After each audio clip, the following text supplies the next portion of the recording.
Home sweet home it is. Miller Park in Milwaukee on a Friday night for baseball here. A big crowd expected tonight.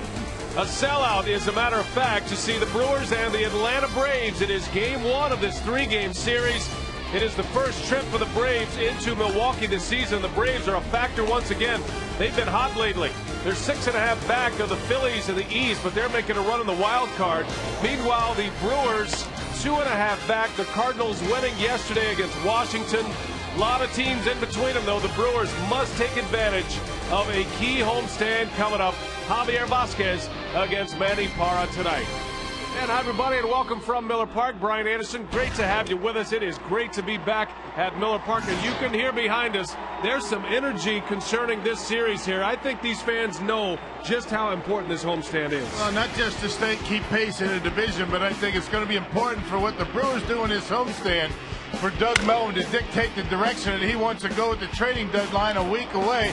The one thing the Brewers have to do, the supporting cast around Prince and Ryan Braun, they got to get a little bit more consistent. It's going to be very difficult to hit home runs in this series. The Atlanta Braves pitching staff don't give up many. They have to do a good job with runners in scoring position, manufacture runs. That's something that they didn't do a very good job of in Pittsburgh. So to get that offense squared away, very, very important in this series against the Braves. Now it's the Braves for 3 than the Washington Nationals. Tonight, the starter is Manny Parra, and he's been a different guy here in his last 2 starts since coming up from AAA Nashville. Will we see that again tonight? Well, we better see that, because this Atlanta Brave, as you mentioned, this team, they've been swinging the bats extremely well. They've got a lot of lefties in the lineup.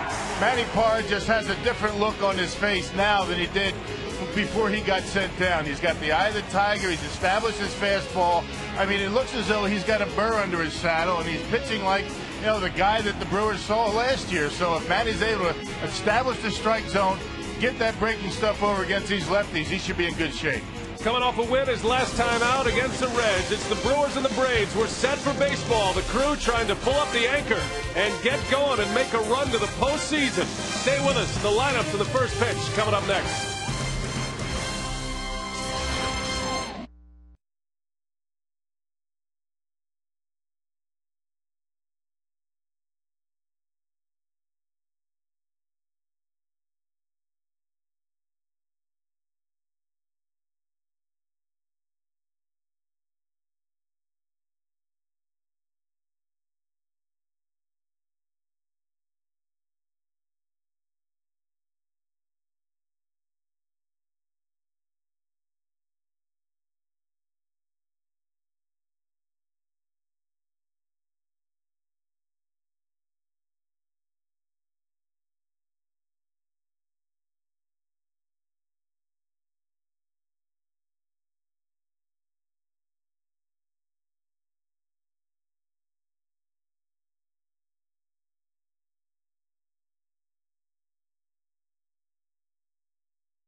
Menards, save big money at Menards.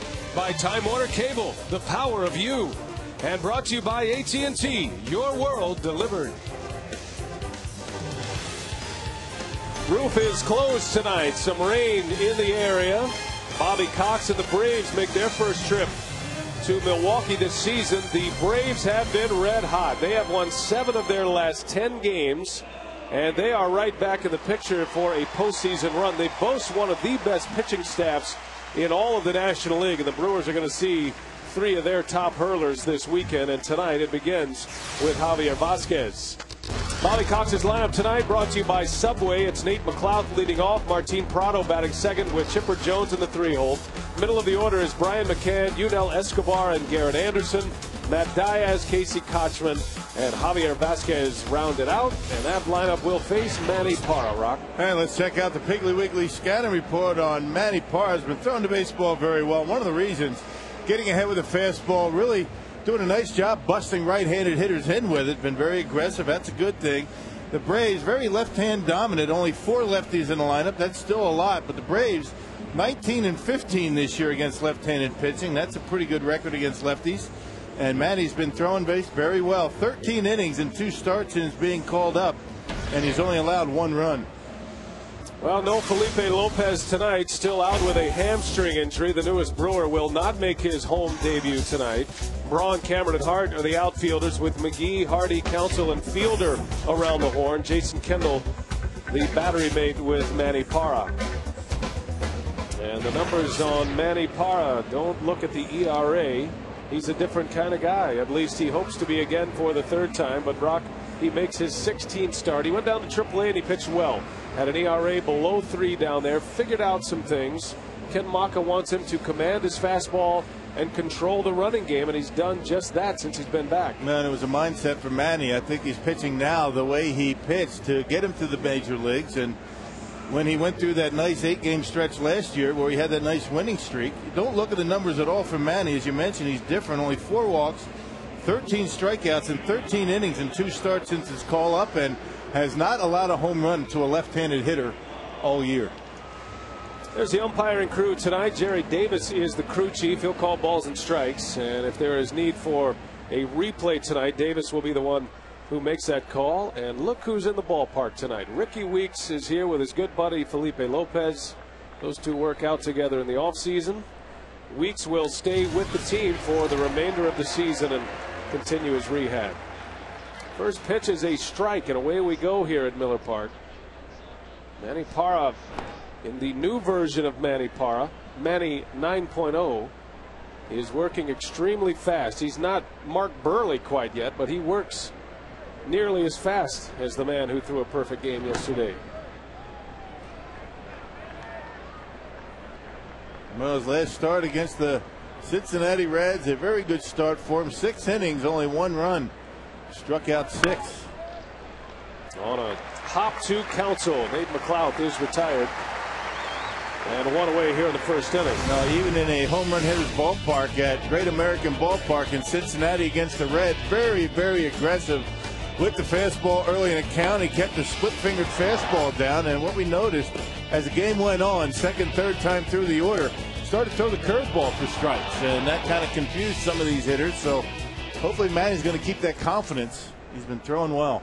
And with 4 left-handers in the lineup for Bobby Cox's Braves, you would imagine the curveball is going to be a big pitch for Manny tonight. Yeah, a lot of times the left-hander won't throw that pitch to left-handed batters. They feel as though they're just helping him out, throwing something off speed like that.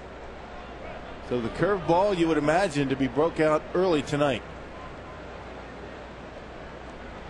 Martin Prado at the plate for the Atlanta Braves. He's been a hot hitter. Has settled into that everyday job at second base and comes in with a .324 batting average. Prado leads all National Leaguers in hits in the month of July. Has 31 hits this month. The Braves have caught fire post All-Star break. Bouncer out to J.J. Hardy. And 2 up and 2 down for Manny Parra in the 1st inning. And the reason that they've been playing so well is because they're hitting now. They've got a number of hitters in their lineup that have been red hot. They've always pitched well. They've got the 3rd best team earned run average in the National League and the best ERA among starting staffs in the National League. So the Brewer hitters in this series have their work cut out for them. Well, here's Chipper Jones. Certainly headed for Cooperstown when he decides to call it quits, but a productive player, still batting third in this Braves order. Braves have made some additions to their ball club, some upgrades. We saw the first one. They were first on the trade front as far as an impact deal when they made a deal with the Pirates to pick up Nate McLeod. But they've also picked up Ryan Church in a trade with the Mets that sent Jeff Francoeur to New York. Church not in the lineup tonight. He's part of a platoon in the outfield.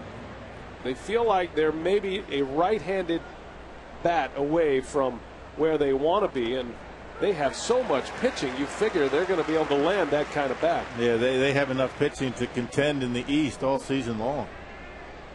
But the both two deals that they made, they picked up two more left-handed bats, and it's amazing what you're going to see over the weekend with the righties for the Brewers coming out. How many left-handed bats there's going to be in that lineup? Well, Jones had a good series against the Brewers last time through. Had 4 hits, 2 of those 4 hits home runs. And both of those home runs were against Manny Parra. Milwaukee took 2 out of 3 from Atlanta back in June. Different kind of ball club now. They were down and out when the Brewers saw them in June. They have found it as Jones hammers one into left center. Braun able to cut it off. And Chipper has a base hit with 2 outs. You got just a good hitter from both sides of the plate. He's always had very good power left-handed, and as he's gotten a little bit older, a little bit more mature, his power has been to the right side as well. Look at that swing. Fastball out over the plate, and he rips it into left field. A 2-strike fastball. So a 2-out hit for Jones. And that'll bring up Brian McCann. And ever since McCann had the surgery to improve his eyesight, he has really figured it out. Remember how many struggles he had earlier this season? He actually went to glasses. And has 2 kinds of glasses, as a matter of fact. One to catch with, one to hit with. Well, the glasses are certainly working right now. He's a 300 hitter. Talented young catcher. Signed a long-term deal with Atlanta a few years ago. He's going to be in Atlanta for a while. And another 300 hitter in this lineup. He's hitting 307. One of 4 Atlanta Braves in their starting lineup of the 8 position players batting over 300. And we're talking about 4 regular players who have been in there most of the season. They don't have a lot of power in their lineup, but they have a very good batting average up and down. 4th in the National League in team batting average. It's a big ballpark in Atlanta. They don't hit many, they don't give many up. 1-2 the count to McCann. Able to lay off 2-2. Atlanta at 49 and 47, the 2 games over 500. They are 3.5 back in the wild card race. The Colorado Rockies are the rabbit in the wild card race right now. That figures to be a great race down the stretch. Atlanta 6.5 back of the surging Phillies. McCann hammers one to center. Cameron going back, and he runs it down. Mike Cameron, smooth as ever. And Parra, a scoreless first inning. Here come the Brewers against Vasquez.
find what they had in the month of May when they were 8 games over 500. Key homestand coming up for the Brewers, 7 games in all.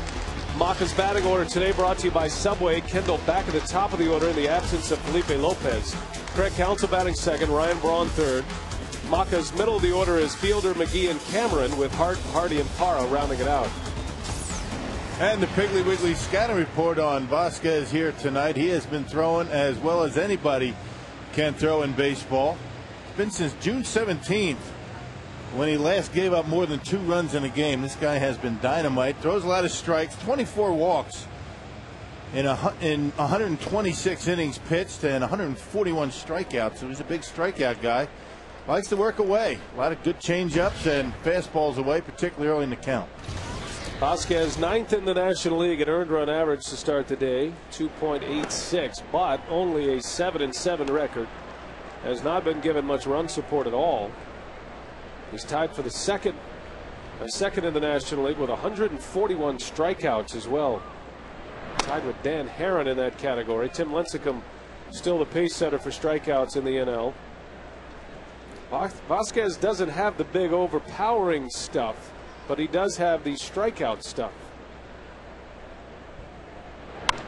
Kendall into right, pretty well hit. Back is Diaz, and he's got it over the shoulder for out number 1. Set the Braves for you defensively behind Vasquez. The outfield is Garrett Anderson, Nate McLouth, and Matt Diaz. McLouth a Gold Glove Award winner last year. Chipper Jones, Yunel Escobar, Martin Prado, and Casey Kochman around the horn. Brian McCann catching Vasquez tonight. And the season numbers on Javier Vasquez. He does have a complete game this season, making his 20th start of the year.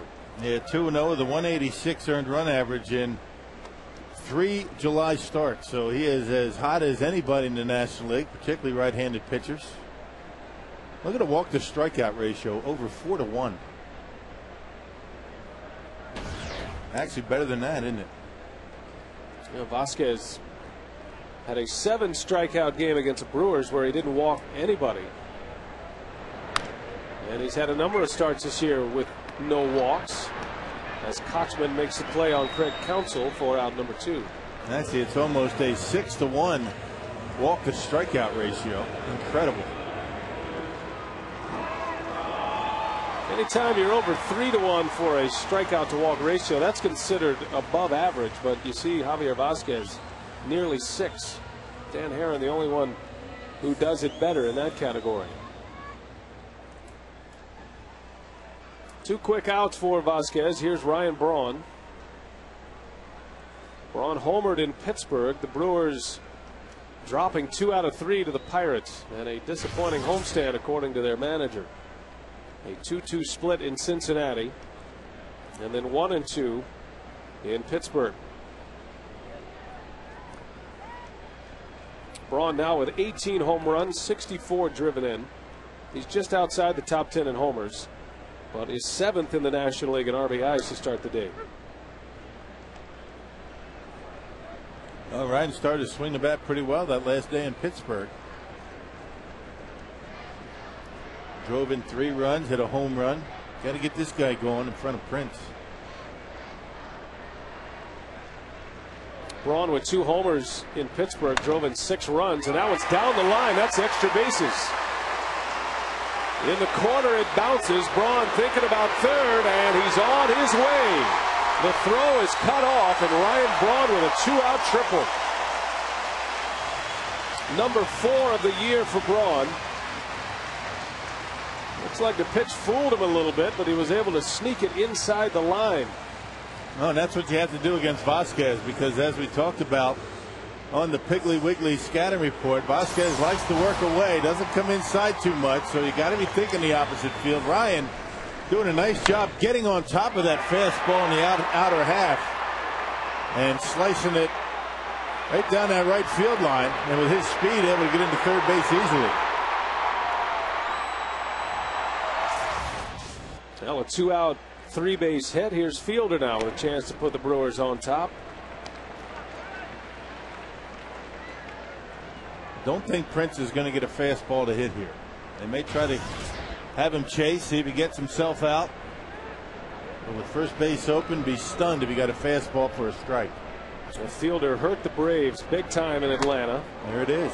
Well, he got one, and Fielder cuts right through it. Boy, right down the middle, too. McCann's setting up inside, and he threw it right down the middle of the plate. My goodness. That's what you call missing with a fastball and getting away with it. Those are the kind of fastballs that typically this year for Fielder have not come back. Fielder was 5 for 9 against the Braves in Atlanta. Had a good series against Atlanta at Turner Field. Homered off Vasquez. 1 for 2 in his career against this pitcher. Braun over at third with 2 away. And Fielder cuts to another one. Right, going right after him. 94 in the gun here at the ballpark. And this one a little bit better. Inner half. Fielder, the only Brewer to appear in every game this year, making all of his starts at first base and batting cleanup. The model of consistency this season. Comes in second best in the major leagues in RBIs with 86. And Vasquez strikes him out, challenged him with 3 fastballs, and Fielder is gone and the inning is over.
Tonight. Matter of fact, all 3 games of this weekend will be sellouts here. Hope you'll make plans to be with us.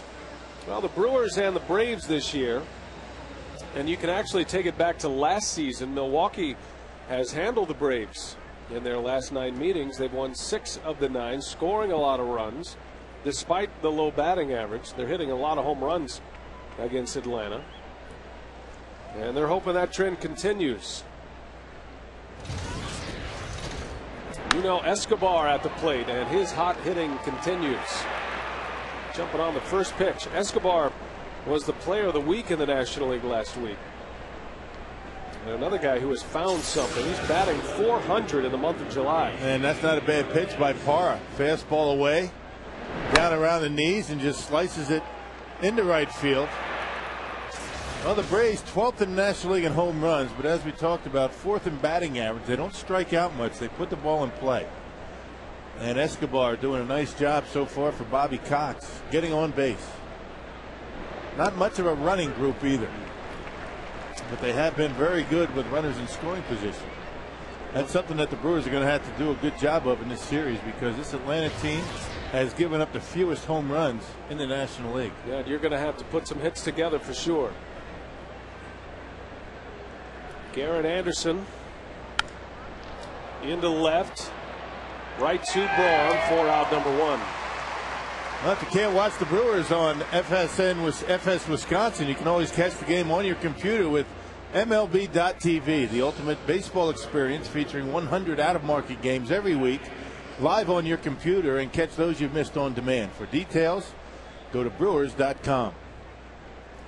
That will be Fox Sports Wisconsin, not FS Wisconsin, not FSN Wisconsin. You got it right. You nailed it.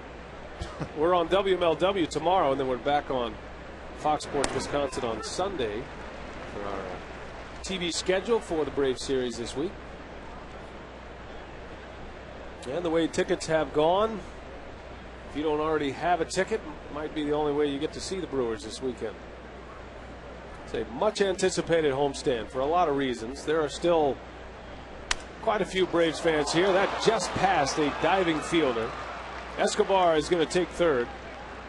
And a base hit by Matt Diaz has Atlanta with runners at the corners and just one out. Now, how about the approach by the guys at the bottom half of this order for the Braves in this inning?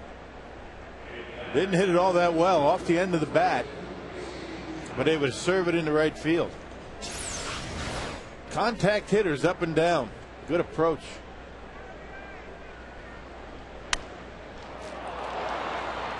Broke his bat, but Diaz reaches on the third Atlanta hit.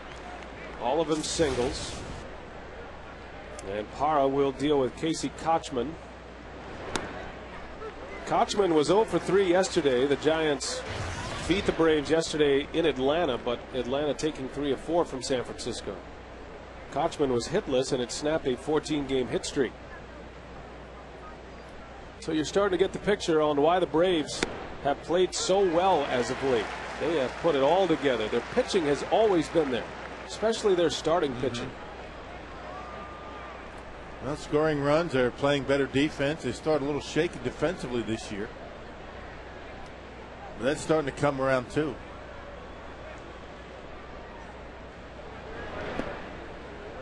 Kochman, one of the best defensive first basemen in all of baseball, as a matter of fact. And he's starting to swing the bat as well down at the bottom of Bobby Cox's order. Well, a key out here for Parra. Got the pitcher coming up next. First and third, one away. Kochman bounces one to second, and Counsell will take the out at first. They'll try to get the double play here. Long run down, and finally it's Counsell who puts the tag on. And then scores though.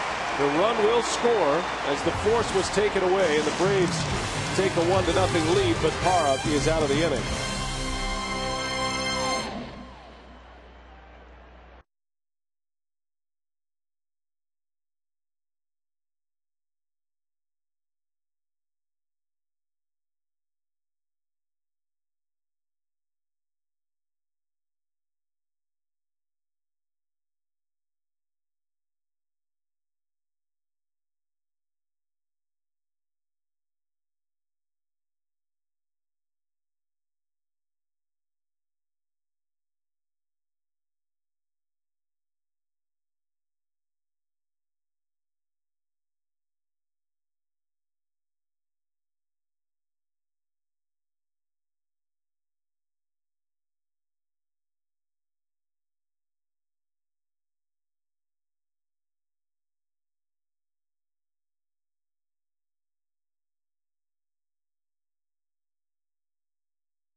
Brave Felipe Lopez is not in tonight's lineup due to hamstring soreness. As a matter of fact, it's unfortunate because Lopez has been a great addition since coming over to the Brewers. And at the top of that lineup, him and Craig Counsell, the 2 games they were in there together, they reached base 13 times. Now, Lopez has spent the last couple of days receiving treatment, and Ken Maka is hoping to get him back in tomorrow's lineup. When asked if he feels like a kid who breaks his new toy 2 days after Christmas, Ken Maka said, "That's absolutely how I feel." So we saw how important he can be and the impact he can have on this lineup, and hopefully he'll be back tomorrow night, guys.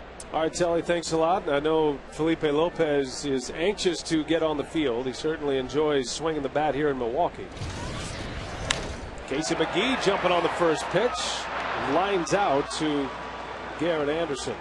Now, what a difference it makes for Ken Maka when he can, put Felipe Lopez in that lineup every single day at the top spot. You have Craig Counsell in the #2 spot against right-handers, and Ryan and Prince. You have that continuity at the top of the order. A better chance of, throughout the season being more consistent in scoring runs. I mean, just the way it is. But a guy that relies on speed, and Lopez is a guy that can steal some bases. He can get the infield hits, drop down a bunt. That hamstring certainly puts a damper on his game. Oh, and he's the kind of player that you have to pay close attention to a hamstring injury. He's a speed guy, uses his legs. Ricky Weeks spending a lot of time with Felipe Lopez. Those two very close. They work out together along with Mike Rivera in the Orlando area every offseason. They go to the Orlando Magic facility and train together and been good friends for a long time. I'm sure it's quite a comfort for Lopez to come to Milwaukee in a new setting and a new surrounding and have his good buddy here. Weeks just in town, and a lot of handshakes earlier today with Ricky Weeks. Good to see him here, and I think it'll help Ricky in his rehabilitation to be able to stay connected to the ball club, and he's not ruling out a possible return. His bosses are, but he's not. Yeah, well, what do you expect from Ricky? He probably wants to get back in the lineup tomorrow. Cameron pulls one foul, got out ahead of a breaking ball. And you hope that Ricky Weeks, just having him around, is going to, infuse a little bit of excitement into that Brewer clubhouse and get to see their old buddy again, who was off to such a good start. And Brewers really playing well with Ricky in that leadoff spot. And I would imagine he'll be perched right about there every night during home games. He wants to be around. He wants to be a part of it. And he'll be working hard on his rehabilitation of that left wrist.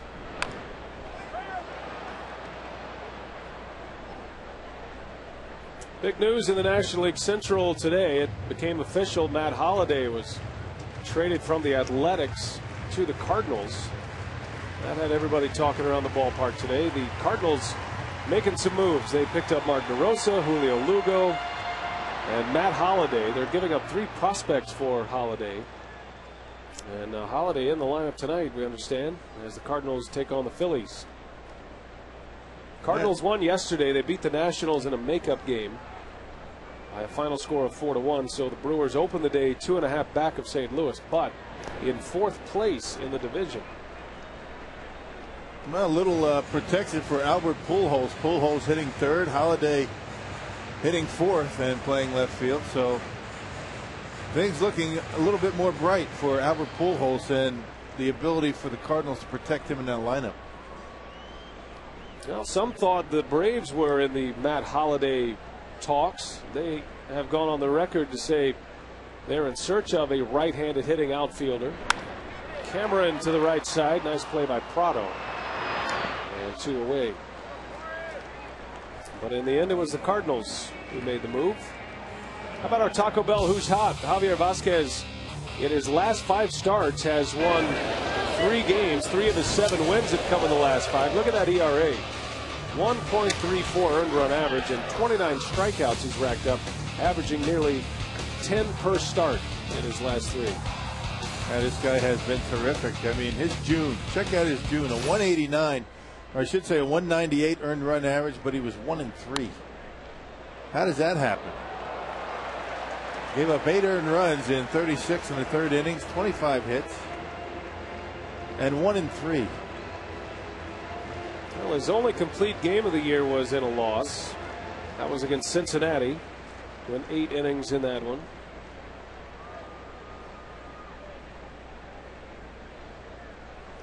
Beat the Cubs in late June, and then back-to-back wins here against the Cubs and the Mets here in July. But you see the pitchers who are around the top 10 in ERA, and Vasquez, I guess if you want to be at the top on this list, you could call it that. That's where no pitcher wants to be, but the lowest ERA with a record 500 or below gives you an idea about his run support this season. Yeah, run support and perhaps bullpen help and after they get taken out of the ball game. But I guess what would you rather have? Would you rather have a 20-win season or an ERA under 3? Well, if you'd asked that question 20 years ago, it would have been an easy answer. 20 years ago, it was a little bit easier to have an ERA under 3. It was tough, but a little bit easier. Hart strikes out, and it's a 1-2-3 inning for Javier Vasquez. So a couple of punch outs early. The Brewers have just one hit, and it's 1-0 Braves as we go to the third.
Presented by Blaine's Farm and Fleet.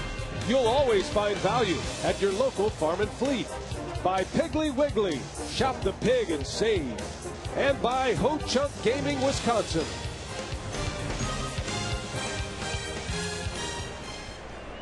Beautiful Miller Park on a Friday night for baseball, and certainly a buzz in the crowd here tonight, expecting to see their Brewers get things turned around here and make a run to the postseason once again. Parra has given up a run thus far on 3 hits. No RBI for Casey Kochman last inning. Grounded into the double play, and because the Brewers were unable to get the double play by way of a force, the run was allowed to score. Not the conventional double play, so the out was not recorded, as you mentioned, so the run does count. That was the only way Craig could have done it. There was no way he could have gone to second and then to first, so it really wouldn't have mattered either way.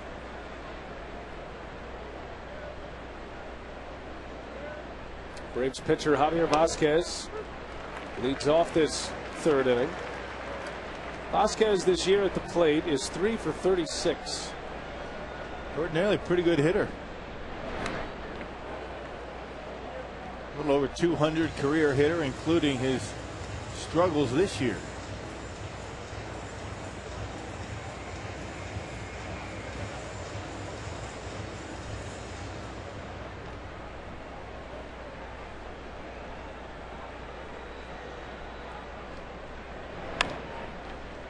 Bouncer foul hanging tough against Parra.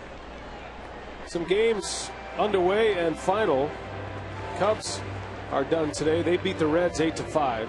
Randy Wells won again. He beat Aaron Harang. A lot of home runs in that game as well, including a home run from Harang. Derek Lee homered, Mike Fontenot, Ramos Ramirez, and Jet Baker all homering for Chicago. That's a fair ball, and that's going to go for extras. Braun a long way to go to get there, and Javier Vasquez will settle for a leadoff double, so even the Braves pitchers are swinging the bats. Well, you don't locate your fastball. I mean, even pitchers are going to get a pretty good swing at it. That one middle in, it was supposed to be away. And Vasquez taking a pretty good hack at it and getting it down the line. The Brewers not expecting Vasquez to pull the ball. Had Casey off the line. Well, already his third double of the year. 3 of his 4 hits this season have been doubles. So that changes the inning a little bit. Now the top of the order, Nate McLeod, with Vasquez in scoring position.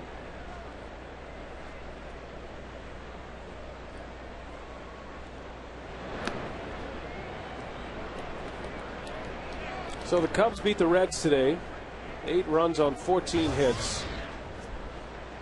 The Cubs and the Astros currently ahead of the Brewers in the National League Central. Cubs are now 49 and 45. Started the day a game and a half back of the Cardinals. And the Astros a game and a half back. Astros have been quite a story. Swept the Cardinals. They've won 3 in a row. They've won 7 of 10 like the Cubs have. Cardinals are in Philadelphia. They have a 1-0 lead over the Phillies in the 4th. Astros, meanwhile, are in New York tonight. We'll be keeping an eye on those scores. Astros and the Mets all tied at 1 in Houston. Santana pitching for the Mets tonight. Astros pitching staff has done a pretty good job lately. They really have. They're starting to come around pretty well, particularly their starters. So it all comes down to, doesn't it? I mean, pitching. There's a time of year when pitching staffs are either going to head in the right direction or kind of fall down a little bit. Bobby Cox very patient early in the year. He was always encouraged because of his pitching staff. Knew his hitters were going to start getting the job done. Some guys had a tough time, some injuries.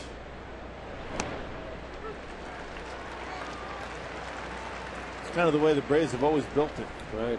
With the pitching. And they've always, at least in their championship run, 14 straight postseason appearances, they put it together in the summertime when the weather was at its hottest. That's when they start playing their best, as McLeod draws the walk. And the Braves have something cooking here in the 3rd inning. 2 on, nobody out. That leads us to our carsoup.com email the booth question. Marcus in Green Bay wants to know, what is the baseball rarity that you would most like to be a part of? And that comes up because of what happened yesterday.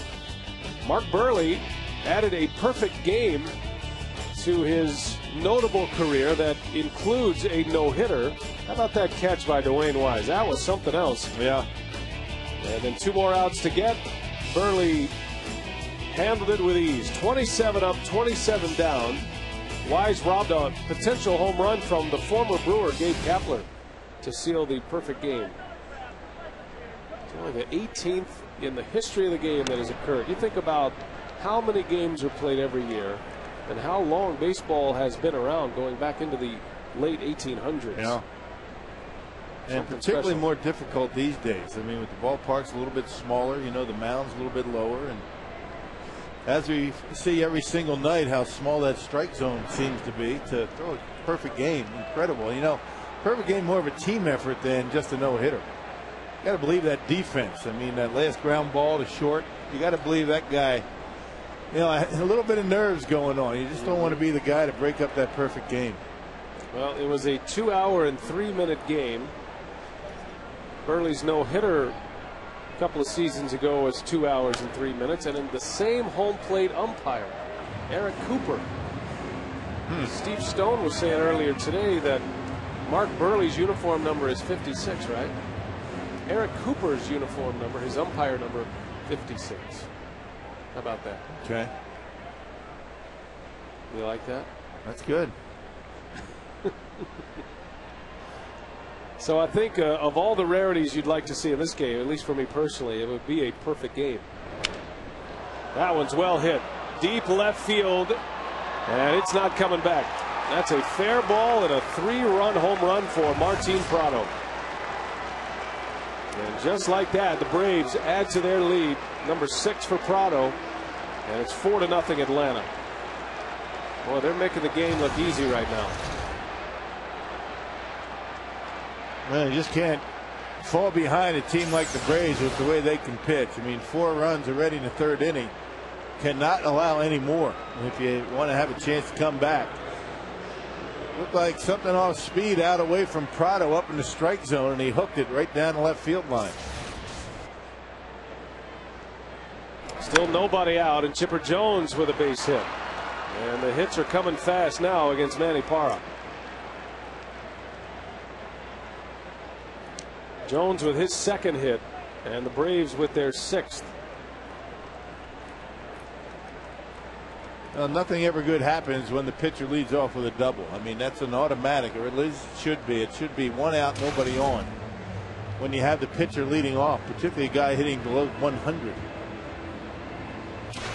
And Billy Castro has made an awful lot of trips to the mound this year.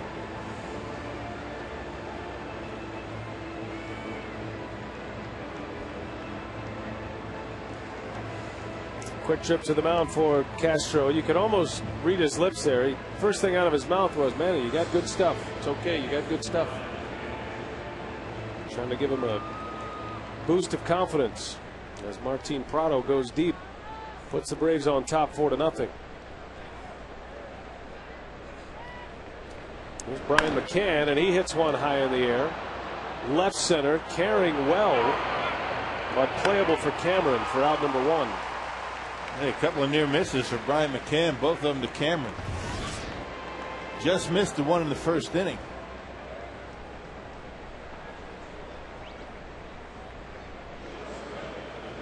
Now the Brewers have found themselves in plenty of holes here over the last month and a half. Those are tough to come back from. They managed a big comeback in Pittsburgh on Wednesday, on a game the Pirates would win in walk-off fashion when Brandon Moss homered to win it. That one's well hit to right. Back is Hart, and he'll have room to make that play. So 2 deep fly ball outs and 2 gone in the 3rd inning. Earlier today here at Miller Park and Hellfair Field, the Brewers' wives held their 20th annual tailgate fundraiser. The event featured a silent auction including exclusive autographed Brewers items, a raffle, and ballpark food and beverages. The proceeds benefited the Sojourner Family Peace Center, which is a leader in the community effort that offers every victim of domestic violence access to effective and complete programs required to achieve a life free of violence. Good cause. The Brewers' wives raising some money. There's Garrett Anderson. He swings at the first pitch and a base hit to right. So the aggressive Braves left fielder jumping on Parra quickly.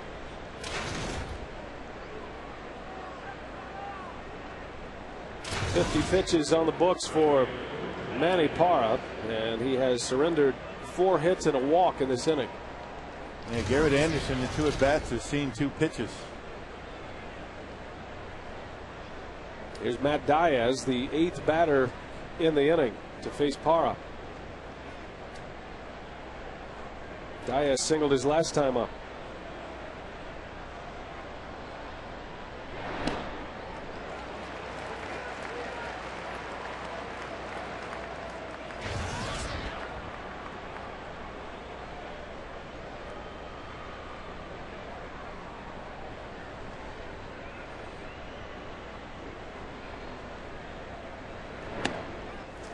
Oh, 2 the count. Diaz, another one of the Braves 300 hitters in their lineup.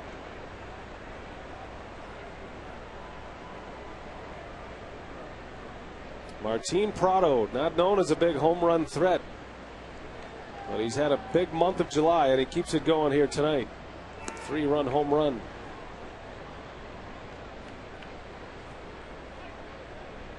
Well, the last time the Brewers saw the Braves, they had Kelly Johnson playing regularly at second base. Prado has won that job from him. Johnson just coming back from the disabled list today.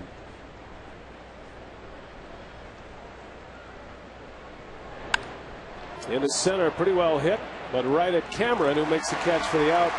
And the inning is over, but it was A rough one for Parra. 3 runs in on the 3-run shot by Prado.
Pig and save.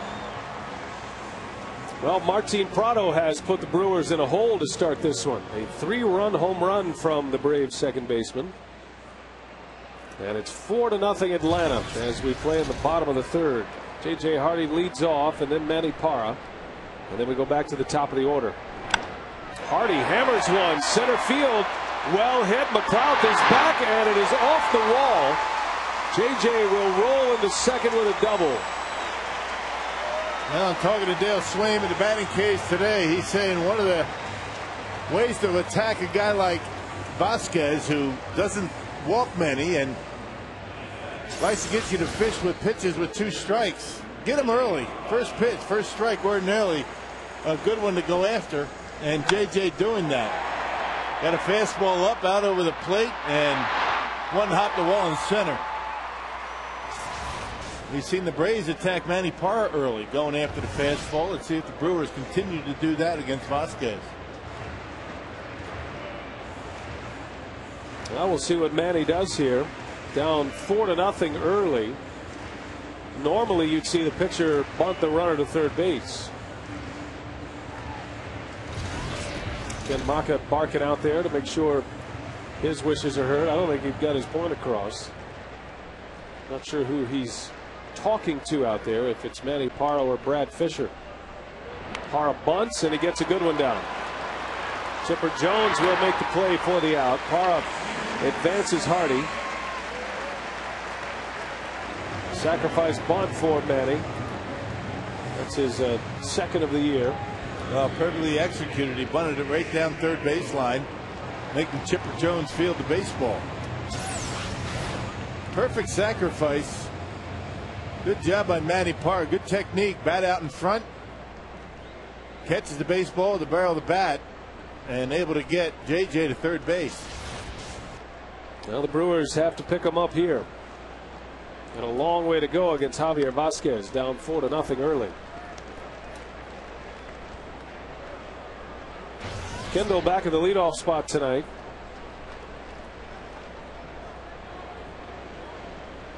Maka is certainly anxious for Felipe Lopez to return to the batting order. Then you don't have to worry about this spot.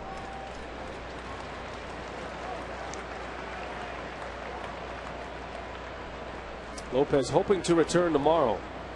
Hamstring injury, just a slight tug on the hamstring. Yeah, those tugs have a tendency to turn into pulls. So when you have something like that, you feel it, get out of there, take a couple of days off, and hopefully it goes away. Brewers trading 2 minor leaguers for Felipe Lopez, picking up the rest of his contract for the season. Now Kendall walks on 4 straight, so uncharacteristic for Javier Vasquez to issue the walk, especially on 4 pitches. Hey, time now for our Cabot Woodstain's legendary performance. On this date back in 1983, the Royals and the Yankees played the famed Pine Tar game. George Brett hits a 2-run home run in the 9th inning to give the Royals a 5-4 lead. Umpire Tim McClelland, who's still working, ruling that Brett's bat had excessive pine tar, calls him out, and American League President Lee MacPhail will later reverse that decision. George took it well, didn't he? Very calm, professional approach. Yeah. It's one of the most famous incidents in baseball. That right was there. something. And that umpire, Tim McClelland, still working in the league. Well, that was reversed, and they had to pick it up where it left off at that point. Actually, Kansas City had to fly into New York, finish that game, and then jumped on a plane and had to head to wherever they were heading. Had an off day, had to do it. The story is the Kansas City, that plane, the guys that played and were already taken out of the game never got off the plane. They just sat there. Is that right? I don't believe it. The plane was gassed up, ready to go. Never powered it down. Only a couple innings, maybe one.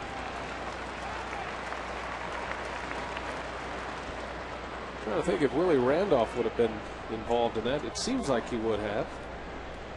As a member of the New York Yankees, 1983.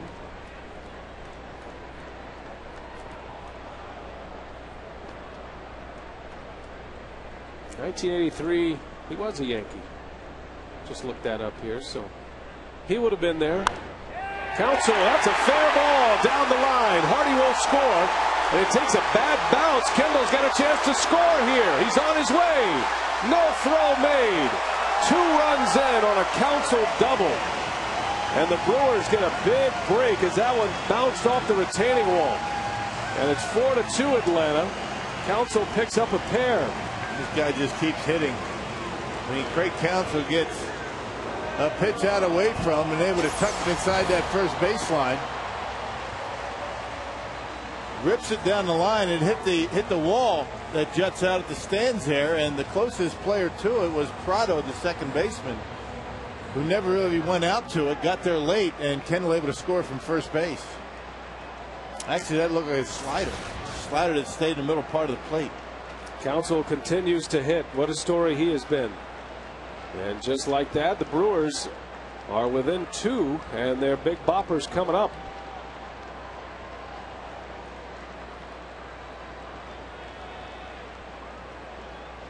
Ryan Braun tripled in the first inning down the right field line.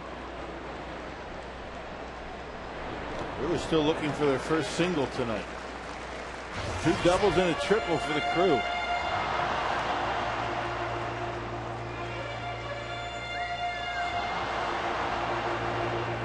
Vasquez giving up 2 hits on 2 doubles and a walk in this inning. The only out, a Manny Parra sacrifice bunt.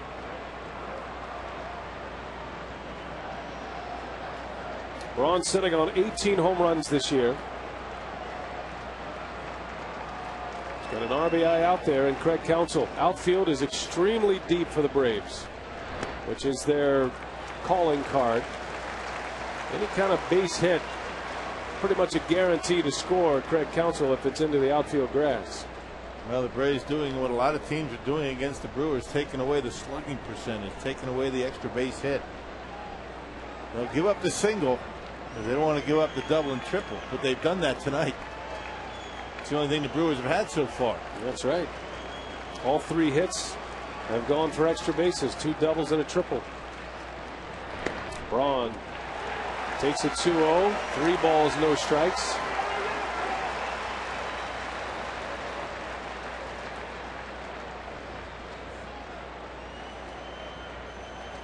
Fielder would be next.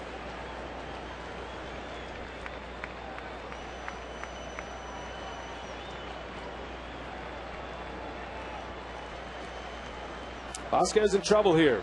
Can the Brewers keep it going in this bottom of the third? Braun takes a ball. Another 4-pitch walk for Javier Vasquez, the second of the inning. And here comes Prince with 2 on. And the club's leading home run hitter in our Powerball home run leaderboard. Fielder has 24 this season. 5th best in the National League to start the day. Fielder has also moved into the top 10 in batting average. Currently 10th with a .312 average. And before the game today, Doug Melvin presenting Prince Fielder with some hardware. The home run derby champ finally back in front of his home fans, and this was the scene just as we hit the air. A nice moment here at Miller Park. A proud moment for Brewer fans to watch Prince Fielder in that home run hitting contest. I mean, cool as a cucumber on the national stage. Did himself and the city of Milwaukee proud. Well, we'll see how Vasquez pitches to Prince this time. Last time he struck him out on 3 straight fastballs. 2 on, 1 away. A long ball here. The Brewers take the lead. And Fielder fouls one back. Say, Vasquez, the first pitch to Prince his first time up was a slider off the plate. And since that time, it's been 4 straight fastballs. All for strikes. Vasquez has 2 strikeouts. 1 in the first, 1 in the second. Just missed. Pretty well located fastball, though. He threw it right where he wanted to. Fielder didn't bite.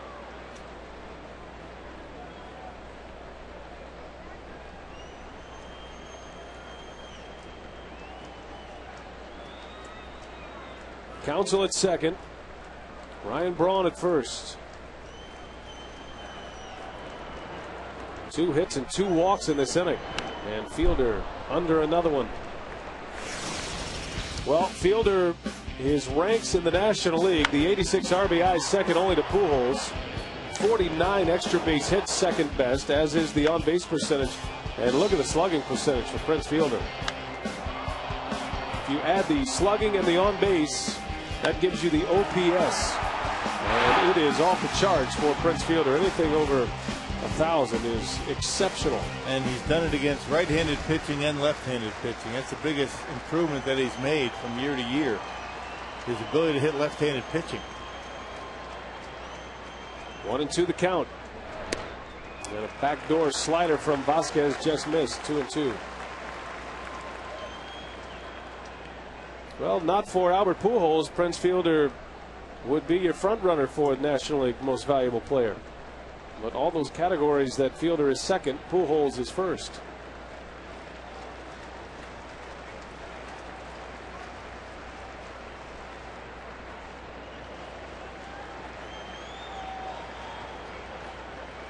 Fielder's been able to come up big in spots like this most of the season.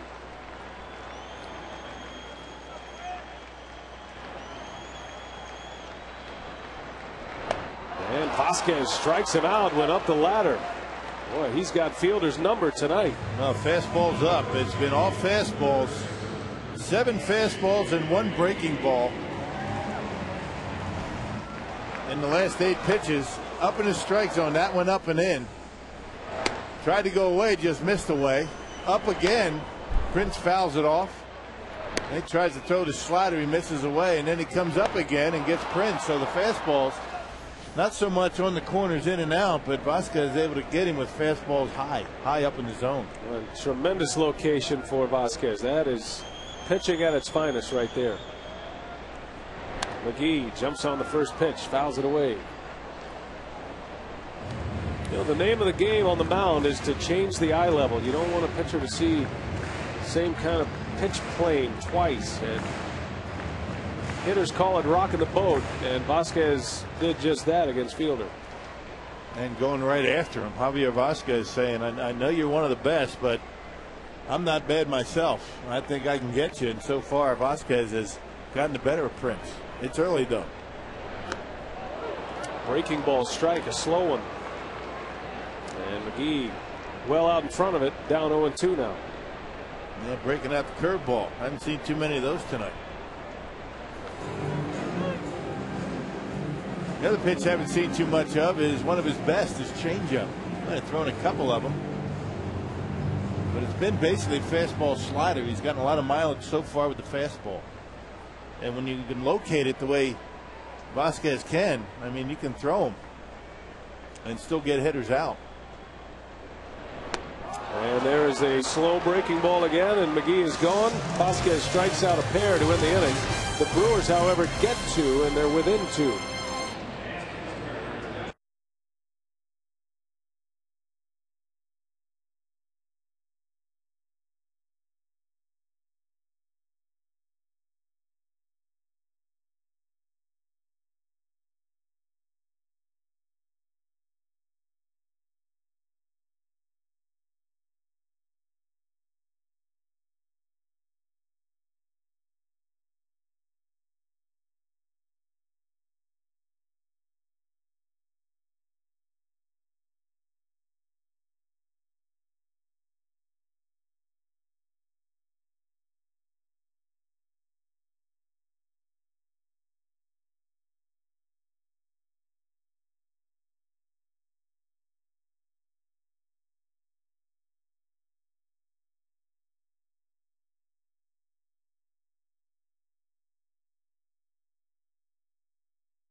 Three-run home run. That coming in the third inning, giving the Braves a 4-0 lead. Javier Vasquez continues to throw the baseball extremely well. He's been able to strike out Prince a couple of times with runners in scoring position. He's got 3 strikeouts overall. Craig Count's able to get the Brewers back in this ball game with a 2-run double down the right field line. So we're at 4-2 here as we head to the 4th inning. Yeah, the roof is closed tonight here at Miller Park. Thunderstorm activity around Milwaukee tonight, so taking no chances. Got some humidity in the air. Temperatures in the mid-70s today. And aside for the threatening clouds, very comfortable day here in the Midwest. Casey Kochman leads the way for Atlanta. Kochman grounded out his first time up, turned into a double play ball that ended the inning. Braves did score a run on that batted ball in the second, but no RBI for Kochman.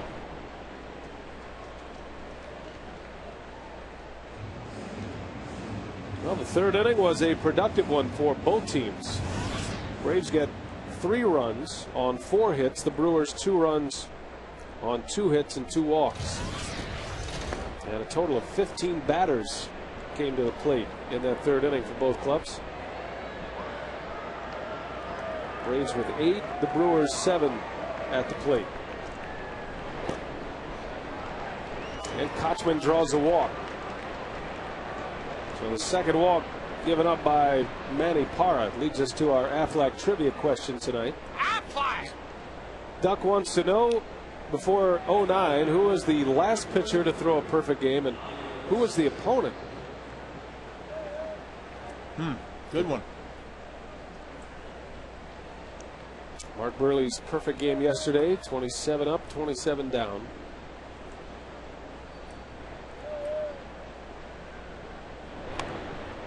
Vasquez unable to get the bunt down. I love the way Burley pitches. If they had a pitching seminar for young pitchers coming up, you hand him a DVD of Mark Burley. He works fast. Throwing strikes, works fast. He doesn't have overpowering stuff. Good changeup. He mixes it up a lot. Relies on his defense. I was reading some of the accounts about Burley's perfect game yesterday as Vasquez bunts another one foul. His best pitch is his cut fastball. That's what he hurt the Brewers with here at Miller Park. He threw just 6 cut fastballs yesterday. He's got a pretty good changeup too. Yes, he does. Locates his fastball. He'll sink it. As you mentioned, he'll cut it. Well, you can appreciate this. For the first time, he matched up with Ramon Castro. It's the first time Castro had ever caught him. Yeah. Doesn't much matter, does it? Makes it simple. A big league catcher can catch anybody. Vasquez will try to bunt with 2 strikes.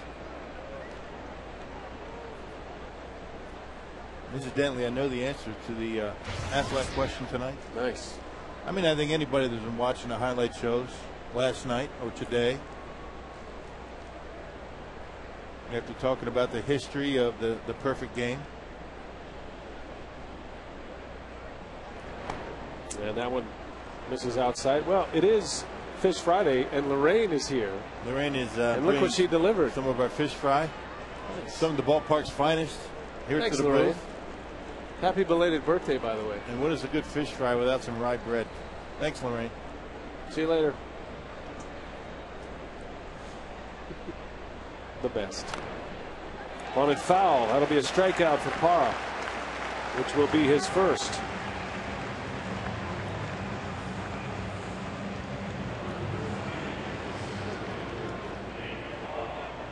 So 1 gone. Kochman still at first base. And back to the top of the order, and Nate McLouth.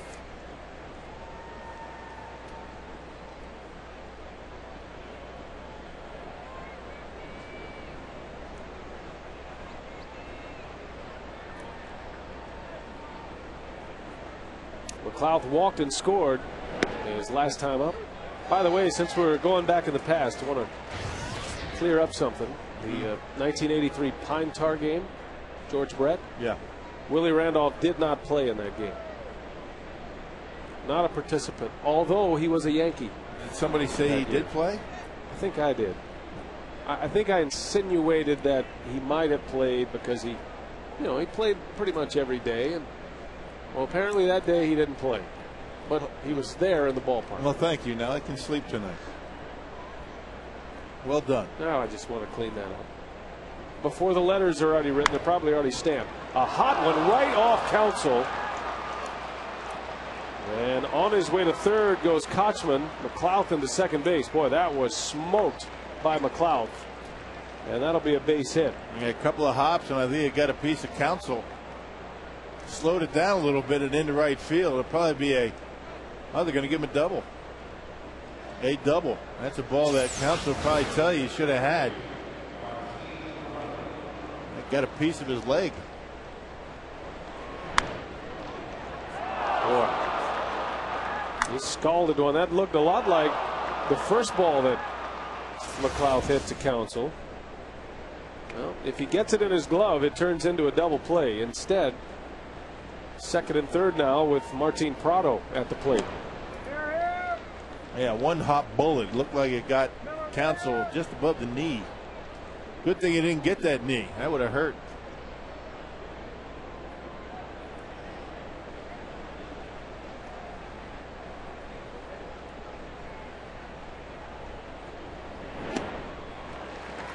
Now Prado, last inning, kept his balance and hung in there on a high pitch and just snuck it inside the foul pole for a 3-run homer.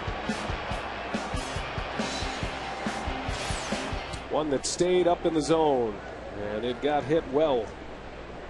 Prado now with 32 hits in the month of July, which is a National League high. These guys are getting production all over their lineup. There are really no soft spots. A lot of times it's not a household name getting it done. Martin Prado, Yunel Escobar, Matt Diaz. These are the guys getting it done for the Braves. That's what it takes. Consistent offense up and down the order.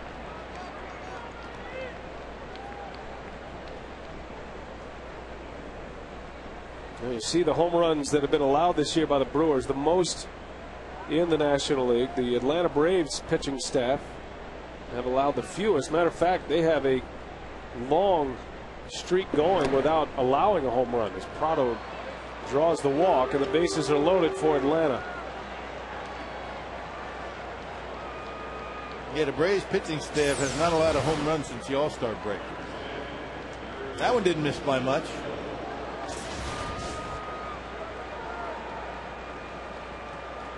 That's an incredible stat if you think about it. Yeah. 76 and 2/3 innings without giving up a home run for their pitchers. That's why when Rock told you when we hit the air, the Brewers are going to have to succeed in the situational part of hitting, because it's tough to get the big bop and the quick strike. You've got to put some hits together against this pitching staff. Bases loaded for Chipper Jones, the last guy you'd want up in a spot like this. Out in front of one, maybe a changeup from Parra. It's 0-1. Kochman at third. He walked to start the inning. McLeod doubled, and then Prado walked. Jones has 2 hits, both of them singles, and 6 career grand slams.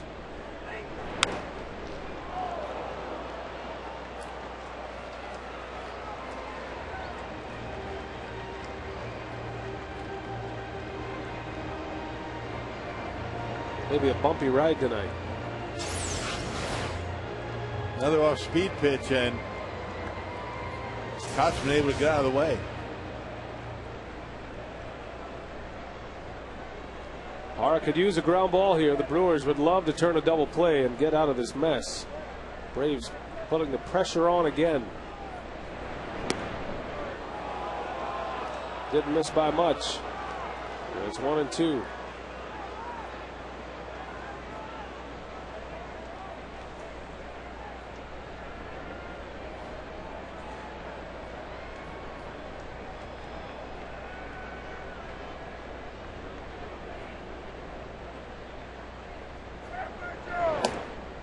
Two and two. Came back with a fastball.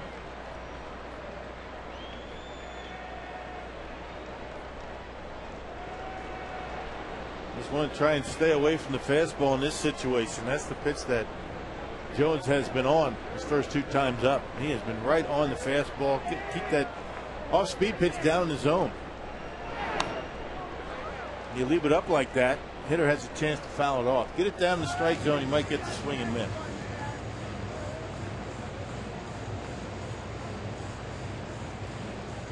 Now Jones has done most of his power work as a right-handed hitter. In about a third of the at-bats, he has 7 home runs compared to 4 as a left-handed bat, and a .283 hitter from the right side.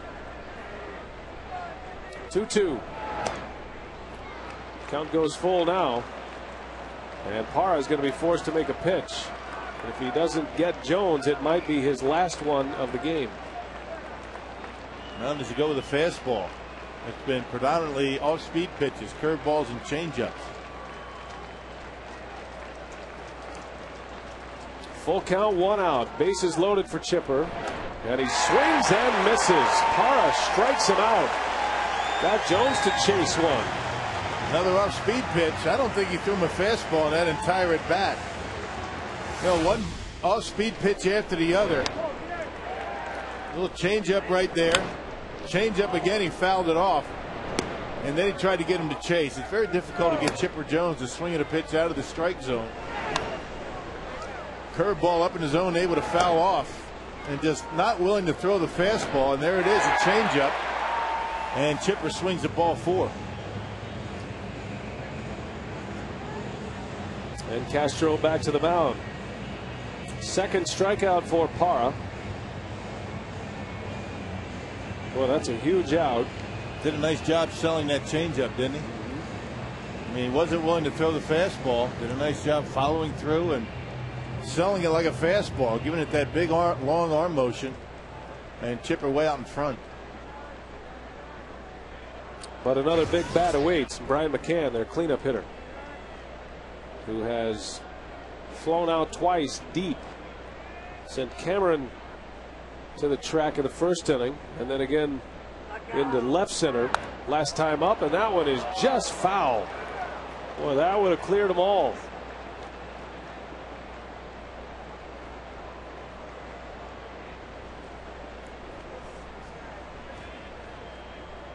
Some anxious moments here in this fourth inning for Manny Parra. Man, it's amazing. These left-handed hitters are all over the fastball early in the count. Not letting one go. If it's a strike, they're after it.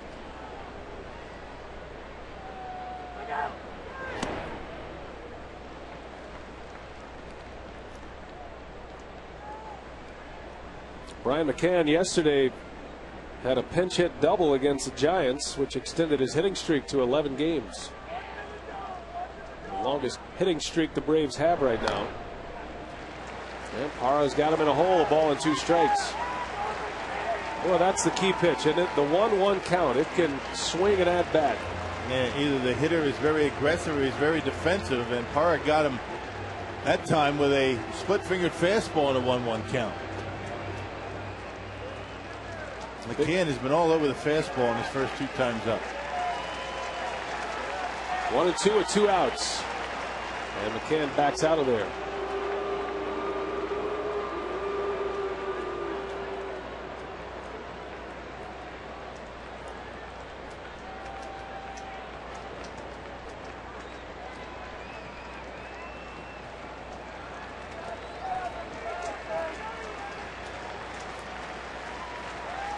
There could be a big momentum swing right here.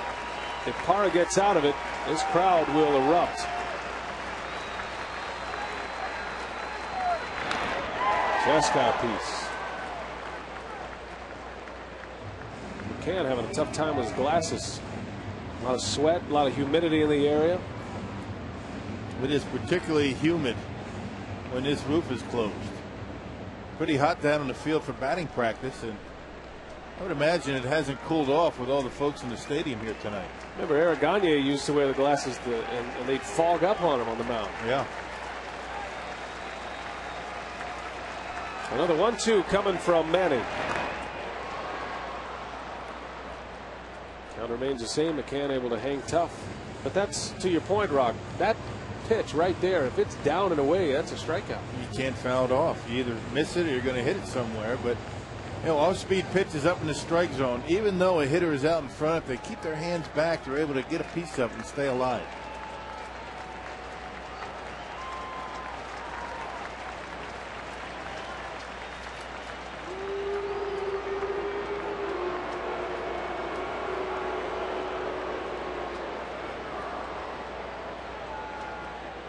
Mark Atanasio is here. He's going to be joining us in the 6th inning tonight. Brewers owner. Ready for the 1-2 again. 2-2. Tried a fastball and he missed. Well, first one he's thrown in quite some time.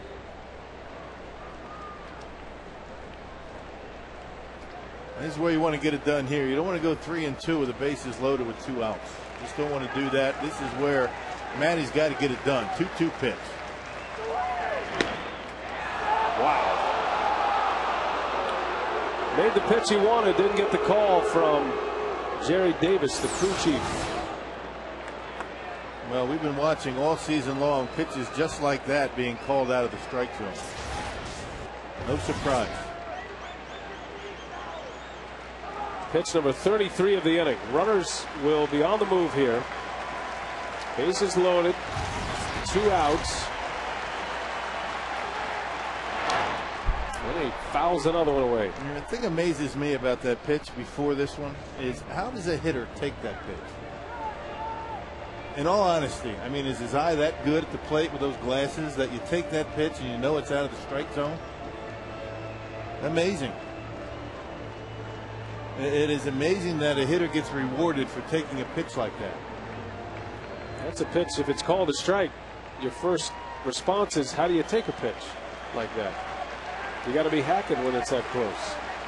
Not so much anymore. No. 3-2 again.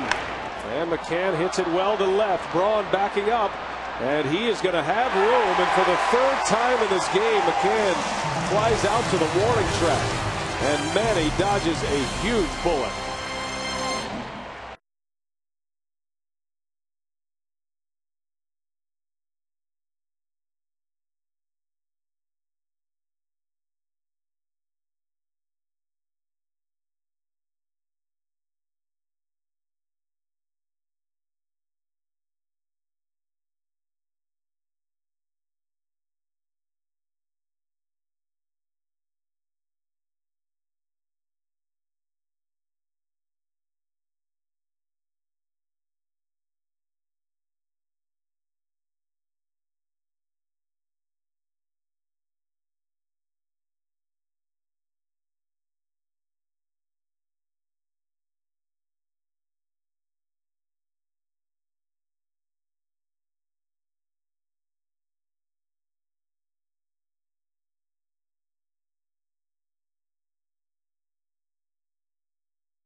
Brewers will host the franchise's annual Negro League tribute game. As part of the tribute, the crew will wear reproductions of uniforms worn by the Milwaukee Bears, the city's 1923 representative in the Negro National League. The Brewers will auction the game-worn Bears uniforms at Brewers.com from July 30th through August 13th. Guys, I'm really looking forward to that. A lot of history will be shown and worn in tomorrow's game. Yeah, it's always good fun, and the great throwback uniforms and some of the great stars from the Negro Leagues. You know, Ricky Weeks, his grandfather played in the Negro Leagues and has fond memories of that. It's an important part of baseball's past, and we'll honor the Negro Leagues tomorrow here in Milwaukee. Sellout crowd tonight. Manny Parra just wiggling off a mighty hook, stranding the bases loaded, and a 4-2 Braves lead as we head to the bottom of the fourth. Javier Vasquez sitting for a while. A long fourth inning. See if the Brewers can get after him once again. Milwaukee with a couple of runs on 2 hits last inning, but they had runners at first and second with Fielder up at the plate and only 1 out. Vasquez struck out Prince, then he struck out McGee to end the inning.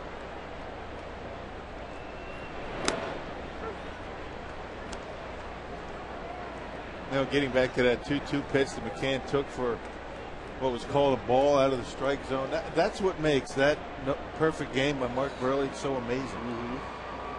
I mean, to think that you can get to a game with a strike zone the way it is these days and not walk a batter and not, you know, give up base hits knowing you have to throw the ball over the plate. Right. I mean, that's one of the most incredible things that, you know, one of the most incredible feats in baseball right now. I mean, for that reason, because of the strike zone. No question. Like I said, I mean, Jerry Davis calls this out of the strike zone, but, you know, a lot of umpires are calling that pitch out of the strike zone. I mean, the side angle looked as though it caught just the bottom of the knees. It had the plate. Jerry Davis, the crew chief. Parra was able to get out of the inning. Took a couple of extra pitches, though. And it's not like that pitch is called a strike all the time. It's very rarely called a strike. Well, and then when you get an umpire who does call strikes, has a bigger zone. Umpires hate when you talk about it too, because they'll tell you the strike zone is a strike zone, but you know, you see with your own eyes and you can make your own decisions. But when you get a guy like Brian Runge who calls a lot of strikes, you'll see hitters bark and you'll see hitting coaches bark. Get thrown out. Get suspended. Dale Swaim is still suspended because of Brian Runge's strike zone. Yeah. It's the final game of the Brewers hitting coach's suspension today. He'll be back tomorrow. Well, Dale's still able to participate in all the pregame activities and, you know, throw to the guys in the cage, and he's around the batting cage for batting practice. But once the game starts, got to go. Get dressed and head out of the ballpark. Ball and 2 strikes on Corey Hart. And that one is a base hit. Put it right past Chipper Jones. And Hart delivers with a 2-strike single. Brewers with a man on. Again, they bring the tying run to the plate. Yeah, same pitch that Vasquez is able to strike him out his first time up. That curveball up in his zone just a little bit more this time, and Corey able to stay back long enough. Still a little bit out in front, but able to find the hole in left field. Good adjustment by Corey in that at bat.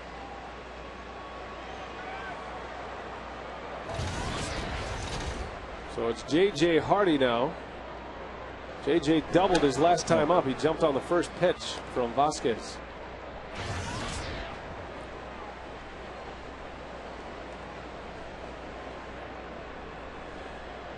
Vasquez, a first-year Atlanta Brave, came over from the White Sox, where he had spent 3 years.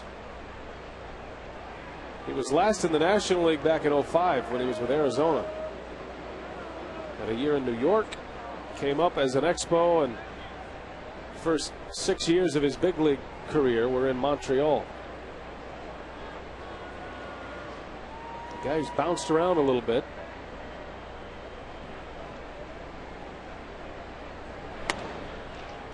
guy that really flies under the radar when you talk about, your top pitchers in the National League, right-hander, left-hander, doesn't matter. This guy right at the top of the list when you look at the stats. He's been a double-digit winner most of his career. His best year was as an Expo when he won 16 games, had an ERA at 3.42. That was back in '01. But he's a guy who's been able to make his regular start every 5th day for the most part. His entire career, once he became a full-time starter in the major leagues, he's been able to get to the mound at least 30 times.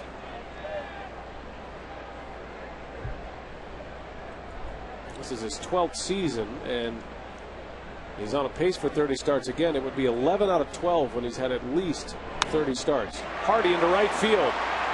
And it's going to be run down by Diaz, and a snap throw is late. Good play out there by Matt Diaz in right. Well, we gave you some extra time to think about the Affleck trivia. Such a good one tonight. Before Mark Burley's perfect game, who was the last to throw one, and who was the opponent? Big unit, I think. Randy Johnson against the Atlanta Braves. He did it in 2004 as a member of the Diamondbacks. And you know what happened the day before that perfect game? Ben Sheets 18 strikeouts against the Atlanta Braves. So that was a tough 2 days for the Atlanta offense. 2004. But the Braves ended up in the postseason that year anyway.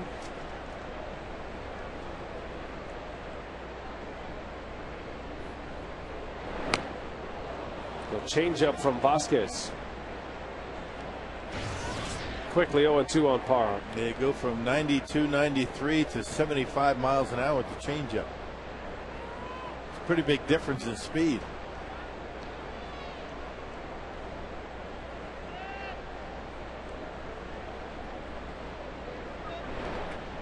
A breaking ball in the dirt. Parra able to lay off. Now, one thing starting pitchers will do, especially if they're in command like Vasquez, and you mentioned we hadn't seen much of the changeup until now, but you kind of wait for the pitcher to come to bat, break it out a couple of times. Jason Kendall does this with Giovanni Gallardo all the time. Something that you've kind of held back. See if you can find it with a pitcher at the plate.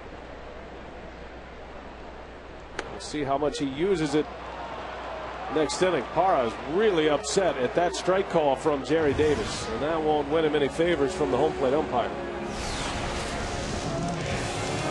Well, what do you think?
Who is this current major league player? You can text who you think the batting stance guy is imitating here. The short code 234234, keyword Brewers. And we'll have the answer for you tonight. Brewers Live postgame show, so stick around after the game. Hey, I'm looking forward to seeing the fans out at the 11th annual Brewers Charities Sausage Run Walk tomorrow, Rock. Going to be emceeing that event. Nice. That race is now so popular that it sold out a month ago. And is expected to raise more than $75,000. We do it in the parking lot. You can come be a spectator if you want. All the proceeds support Brewers Charities and its programs, including scholarships, youth baseball, and youth ball field renovations all around Milwaukee and the state of Wisconsin. So tip our hat to Lynn Sprangers and her team and Brewers Charities. That'll be a fun event tomorrow morning. Are you running? Not going to run, not going to walk. Just going to fire off the gun? You know, say a few words, get everybody started, and then we got to get ready for the post-race and then once the award ceremony. And then once all the work starts, you get out of there, right? Yeah, you gone. It's good work if you can find it. I'm looking forward to seeing everybody. Escobar skies one to center field. It's Cameron who makes a catch for out number one. Member benefits keep growing at Guardian Credit Union. Member appreciation is July 28th. And only members can buy one ticket, get one free for the game. Visit a Guardian location for details. Big crowd tonight at Miller Park. A sellout on a Friday night. And they're waiting and texting and waiting and eating. That's about all there is to do at the ballpark, right? Waiting for the fun to start. Yeah. That's what we do. We sit here, we talk, we eat, have a good time. Fish Friday night. Little fried pollock here up in the press room. Just keep on crushing. The rally crush. Lorraine and Sharon and Jackie taking care of us up here, along with Steve Lizotte and his sweet kitchen staff. Always good to be back at Miller Park. Get back with our great television crew here. It's been a while since the Brewers were in this ballpark. The All-Star break and, of course, the road trip to start the second half. Anderson lines one into right center, a base hit. Garrett Anderson has his second hit of the game. And that leads us to our U.S. Cellular text to vote question tonight. Which do you think the Brewers should trade for next? We've been running this all week. We'll wrap it up on Sunday. For a starting pitcher, text W, reliever X, or another position player, text Y. Well, we'll get Mark Atanasio up here in the sixth inning. We'll ask him what he thinks if he'd like to participate in our text to vote question. Keep an eye on what letter he pushes. Might give us a little bit of an insight as to what's going on, huh? It's not advisable that you look over the shoulder of the owner when he's texting that. Right. Just in case, you know, your name pops up. But the Brewers owner will be with us in the sixth, and we're looking forward to catching up with him. Busy time of year for Doug Melvin and, of course, Mark Atanasio, ownership. Don't have much time to decide what they want to do, or even if they know what they want to do, tough to maybe get a guy, another team to cooperate. Only a week left. Trading deadline coming up. Hara blows away Matt Diaz. Big fastball from Manny. And his third strikeout, 2 outs in the fifth inning. Man, Manny just kept climbing the ladder, throwing one a little bit higher each time to Diaz, and he chases one up around the letters.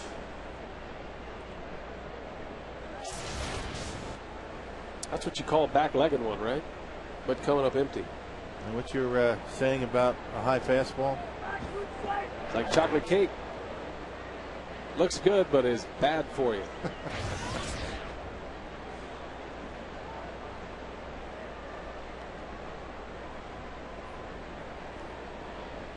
Casey Kochman has walked in this game, and he grounded out. He's 0 for 1.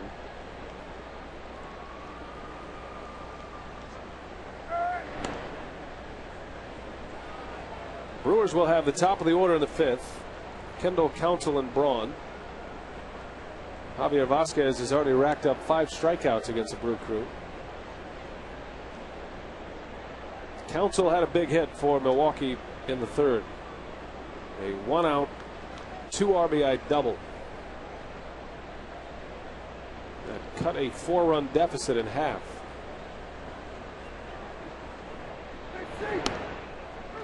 In there, 2-1. A good fastball by Manny that time, right on the outside corner. That one up a little bit. Jerry Davis rings him up.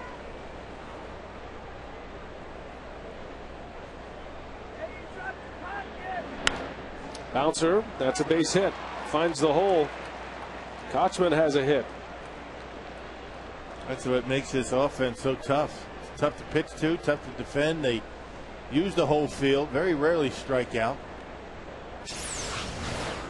They will walk, but I mean, very good fundamental hitting. A fastball away, second back-to-back fastballs away. Kochman able to take it into left field. Didn't try and pull it. Well, every Brave in the lineup has a hit, with the exception of Brian McCann, who has sent 3 consecutive baseballs to the warning track in his 3 at-bats. He's probably hit the ball better than anybody in 3 at-bats on the Braves. 2 more base runners against Parra. And the pitcher Vasquez at the plate. And as we saw his first time up, not a guaranteed out. He doubled down the left field line and scored in the 3rd inning. He has 4 hits this year. 3 of them have been doubles.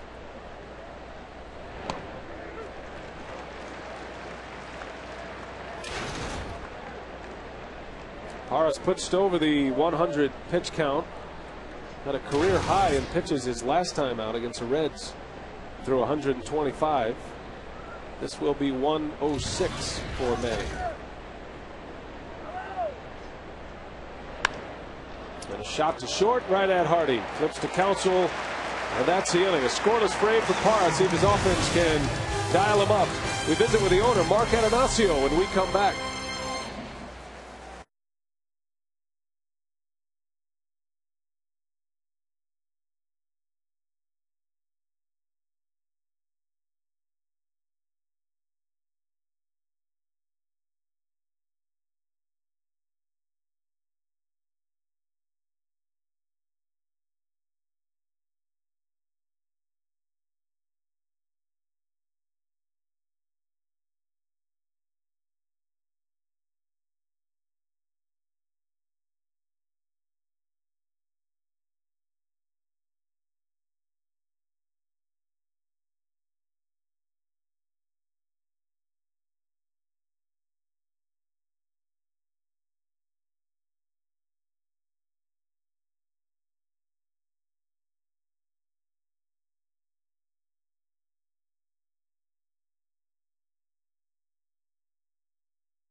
With the AT&T Rapid Rewind.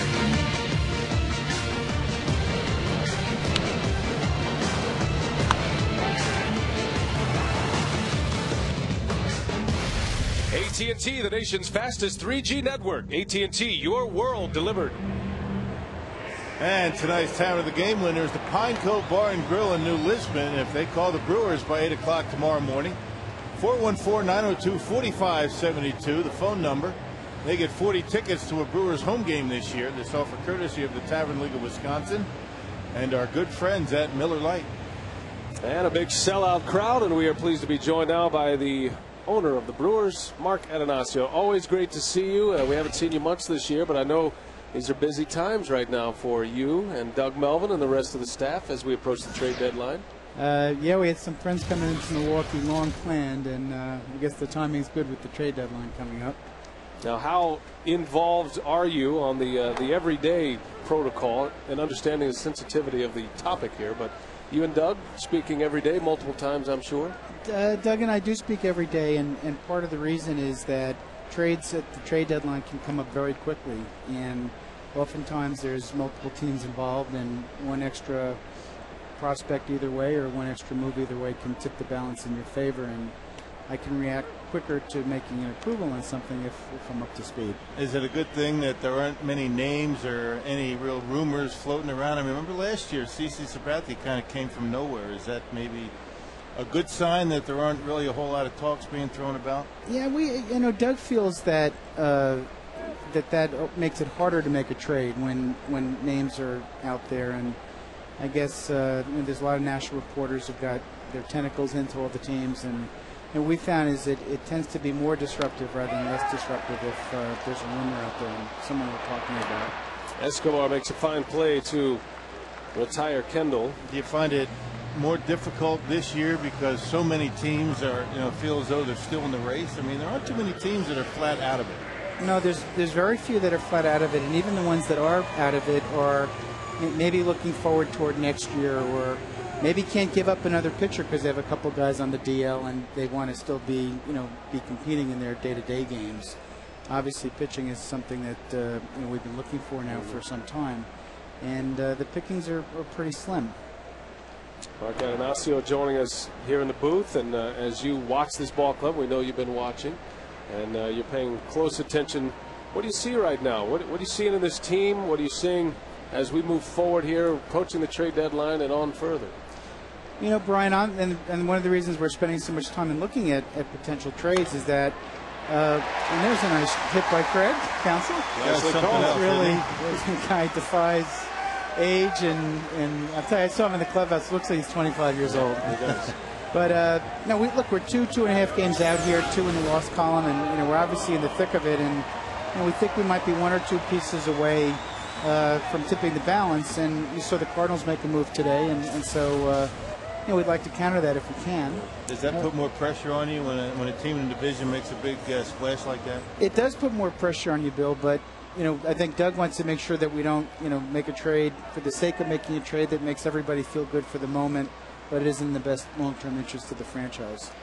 No, certainly. Yeah, I'm sorry. And a trade made with Felipe Lopez that unfortunately he's unable to play tonight with a hamstring issue, but pretty exciting player that Doug was able to acquire. And Felipe, stepped right in and took charge of the leadoff spot there, and I think is going to provide a little bit of the spark that Ricky Weeks used to provide when he was in the lineup. And also, importantly, which Doug is always thinking about, gives us some depth because you got Counsell, McGee, a few nagging things. Every now and then JJ has something nagging him. And, we still think this pennant race is going to go down to the end of September, and we want to be in it right to the end. How willing is the ball club to maybe part with some of the big league talent here in Milwaukee? Candidly, Rock, we haven't talked about virtually everything we've talked about has been around our prospects, which I think is a measure of other teams that we're talking to not wanting to take on payroll, and also the fact that we think we got we got a pretty good team here, and we really think we have something special in the nucleus of guys we've got. We don't really want to break that up. We want to really add to it rather than try to substitute around it. We'll see what Ryan Braun can do here, representing the tying run.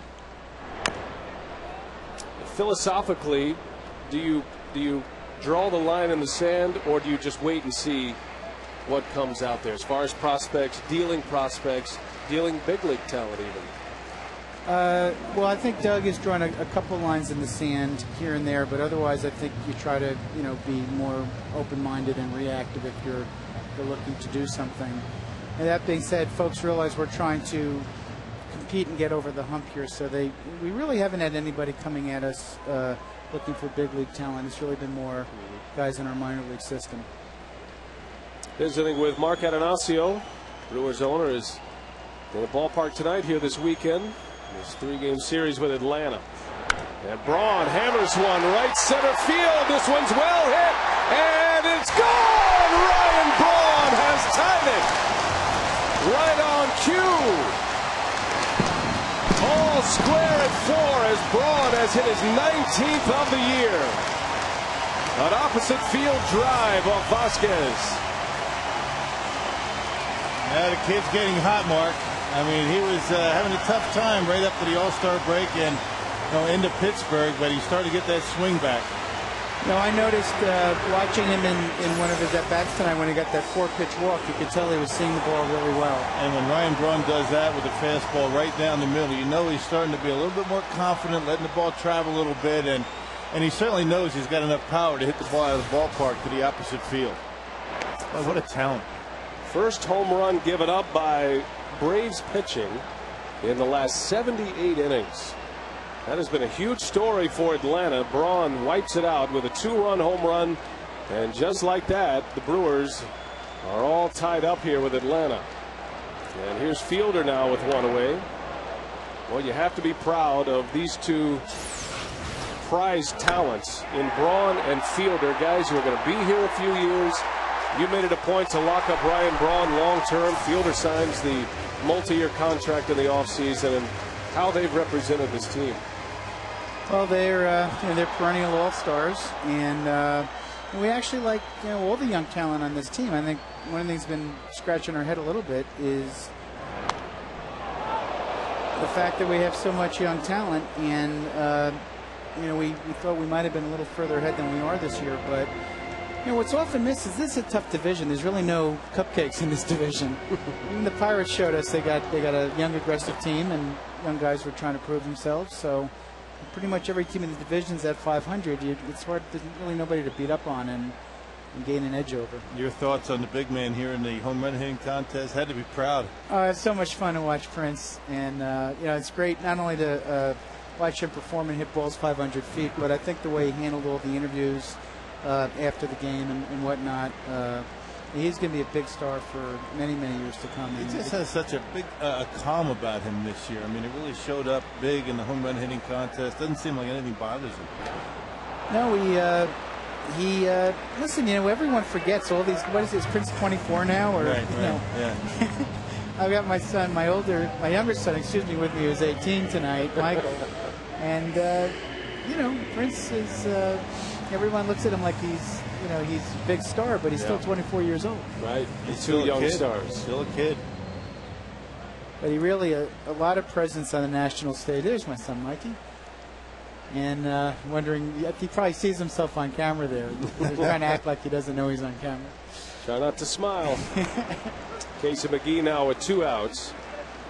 Visiting with Mark Atanasio. The Brewers have tied it. Ryan Braun with an opposite field home run against Javier Vasquez. Must do your heart good to see all these people in his ballpark every single night. Well, one of the things I think about all the time is continuing to try to perform for the Milwaukee fans, because the support we get is just extraordinary.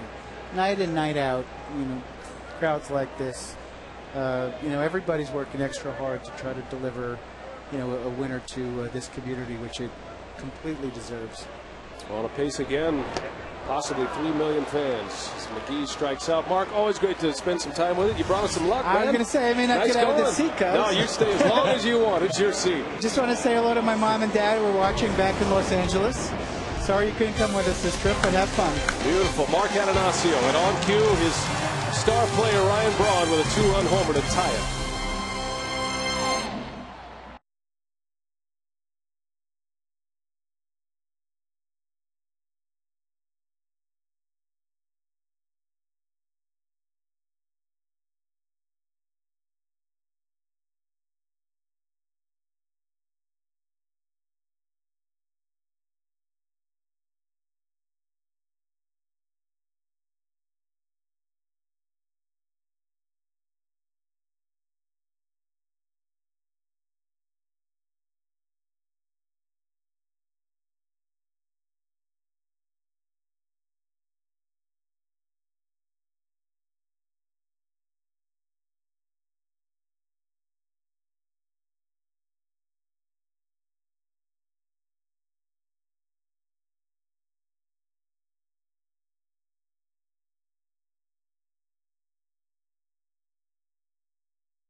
Presented by the Wisconsin Lottery and its family of instant scratch games. Odds are you'll like them.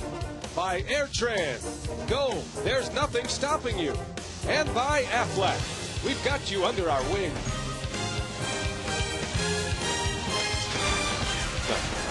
And Braun hammers one right center field. This one's well hit.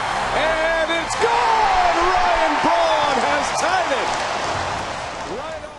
So Braun with home run number 19 of the year. He has 2 hits in this game, a triple and a home run, 7 total bases. And with that, Ken Maka makes the move to the bullpen here for the 6th inning as Carlos Villanueva takes over for Manny Parra. The Brewers have come all the way back against one of the better pitching rotations and pitching staffs in the baseball. The Braves starting rotation, the best ERA in the National League. Yeah, a little bit over 3.6 overall earned run average, 3rd in the National League. And one thing to keep in mind about those home run notes that we were talking about, hadn't given up a home run since the All-Star break. Remember that all those games took place in Atlanta. I mean, that's a very good pitcher's ballpark. Good pitching in a pitcher's ballpark, a lot of times you're going to see stretches where you don't give up home runs, but Miller Park, a different situation. 78 innings without allowing a home run before Braun's 2-run shot. And the Brewers with team home run number 108 to near the top of the National League lead in that category. All tied at 4. The Braves have out hit the Brewers 10-6.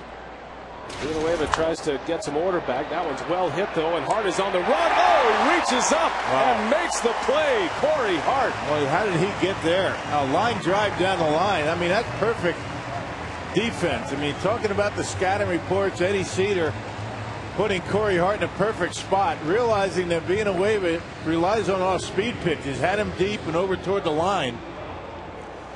And what should have been a triple or a double turns into an out. I mean, that's just good defense by the Brewers and good scouting and good job of positioning by Eddie Cedar. That's our Mercedes-Benz E-Class attention assist of the game tonight. And well deserved as Hart makes a good play. Nate McLeod has hammered the ball in his 3 at-bats. Ed Cedar, first base coach and the man who positions the outfielders, had Corey Hart in the exact right spot, didn't he?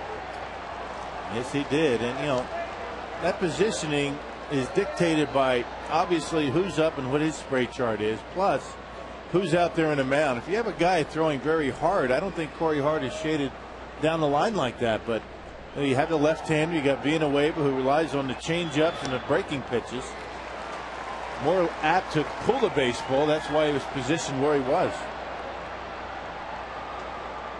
And a big hang with him for Nate McLeod. Well, McLeod does have a double in this game, but could easily have 3 hits.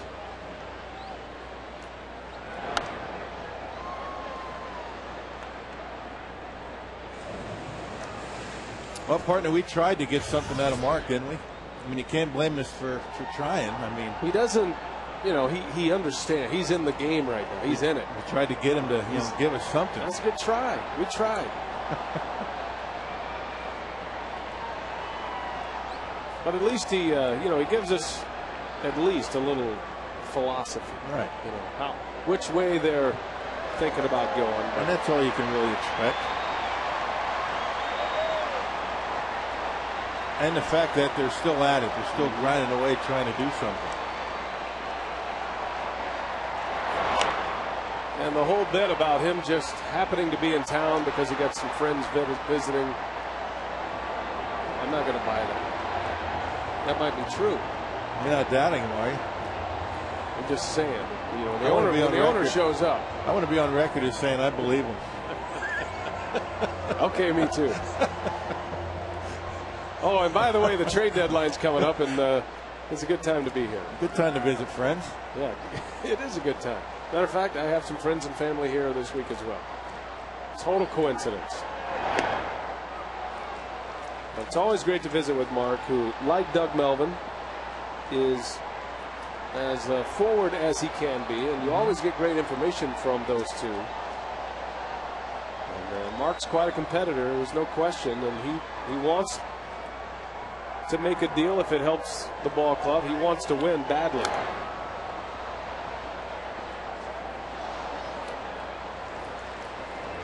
Well, and I think the fact that there aren't a whole lot of names being, bandied about, and everybody in town thinking there's something going to happen very soon, that's always a good sign. When you don't hear anything, that's ordinarily when something happens. Full count to Prado. A little bouncer off the end of the bat. Hardy makes a play, smoothly done. 2 up and 2 down. Well, all you have to do is take one look at the Cardinals starting lineup tonight, and you can see how active they have been. Mark Atanasio saying that, as a matter of fact, using the terminology, we'd like to counter what the Cardinals have done, but tonight in Philadelphia, the Cardinals lead 7-0 in the 7th inning. The top of their order: Julio Lugo at second, Mark DeRosa at third, Pujols, and then Matt Holliday. And all of them have hits. All of the new acquisitions. Lugo has a hit, DeRosa has a hit tonight, and Matt Holliday is 3 for 4 with a run batted in. Oh, some kind of protection behind Albert Pujols in that Cardinals lineup. Matt Holliday, a free agent at the end of the year, so no telling how long that he will be a Cardinal. And the Cardinals gave up a lot. They certainly see their window as right now they have a terrific pitching staff. But they gave up some big prospects. But it is certainly a move that not only sends some waves through the National League Central, but I think throughout the National League altogether. Pujols finally has his protection. And Ryan Ludwig hitting behind Matt Holliday is not a bad option either. No.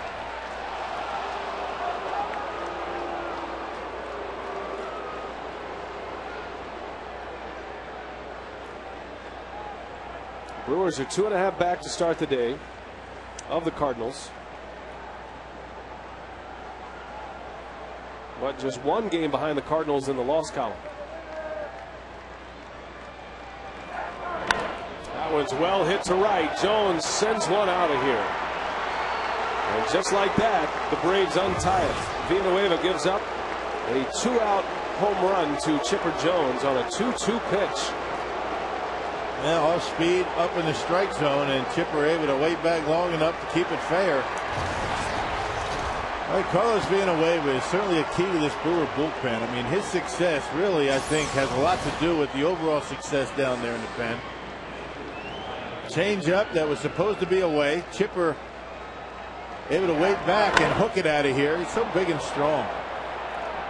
Naturally powerful from the left side, and has really developed as a home run hitter from the right side as well. Consecutive outings for Villanueva where he has allowed a home run. That's the thing about that off-speed stuff from Villanueva. He can look so good, and then a couple of batters, he gives up a base hit and then the home run, and 2 runs are on the board. Well, Villanueva has now surrendered 20 earned runs in his last 16 plus innings. It has been a monumental struggle for Carlos Villanueva since early June. And Ken Maka has used him in a variety of different situations. You remember how good he was early in the season? He was actually the closer for the Brewers in the first few weeks of the season, and really has fallen on hard times.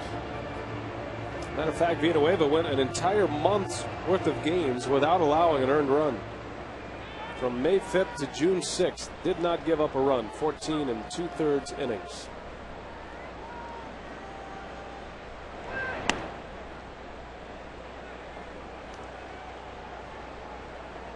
Five to 4 Atlanta. Chipper Jones puts the Braves back on top with a home run here in the 6th. A 2-out, 2-strike homer.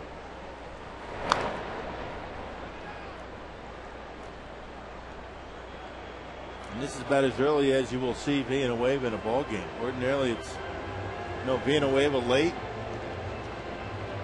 DeFelice was in a situation where he was being used early. He's been throwing well, so he's used late in the ball game. So Ken Maka and Billy Castro just trying to find a combination or a rotation that, you know, breeds success day in and day out. And it's been tough for him. It's one of the things I know that Doug Melvin is looking to do, is to bolster that bullpen.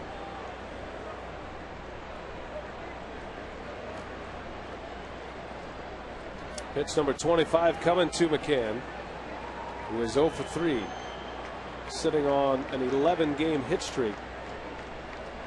Braves have 11 hits tonight. There's Doug Melvin, the general manager, on the phone as usual. Should get Doug one of those earpieces, you know, the Bluetooth. Yeah. Bouncer out to Counsell. McCann is 0 for 4. The inning is over, but Chipper Jones has untied it. A solo home run. It's 5-4 Atlanta.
Here tonight, Martin Prado with a 3-run home run for the Braves in the 3rd inning.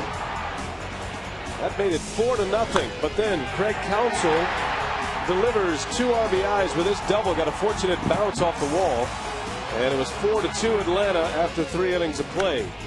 Ryan Braun with an opposite field home run, a 2-run shot. Braun's 19th of the year. That tied it, but then Jones put the Braves back on top with a home run in the top of the 6th inning. Chipper Jones with 12 homers now, has 3 hits tonight. And a little trouble in the sausage race. Down he goes. Did he get pushed?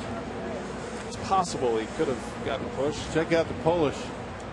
Polish is sneaky. No, by I don't the way. think so. No, he was on his way down before the little push. All right, so the Brat just has some equilibrium issues, I guess. But he won.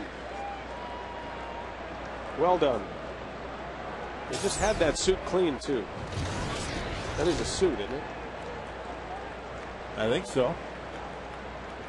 Mike Cameron leads off. Pops it up. Nate McLeod, the Gold Glover, makes the play for the out. 1 away on 1 pitch as Chris Smith begins to get loose. Nearly 42,000 on hand tonight. 41,941. 41,941 the official attendance. That's the 22nd sellout of the year. And as competitive as Mark Ananasio is, who joined us last inning, as much as he wants to see this club win, he wants to even more with the support that has been given here in Milwaukee. Love seeing this ballpark full, as we all do. A great time. It is the ticket in town. Well, 6th in the National League in home attendance. The Milwaukee Brewers. How about that? How about that? That's amazing. Great fans here.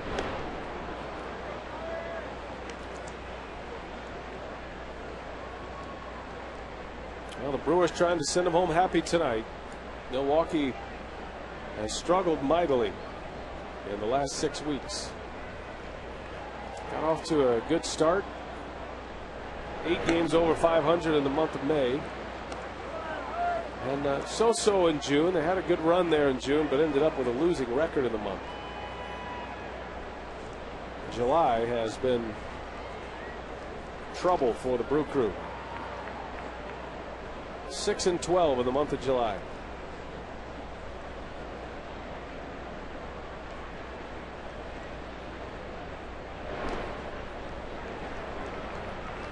And you really can't put your finger on any particular thing. You know, at times, it's been the offense. Sometimes it's the pitching, the defense, base running. It's a combination of things that the team just not able to put it all together for any significant stretch.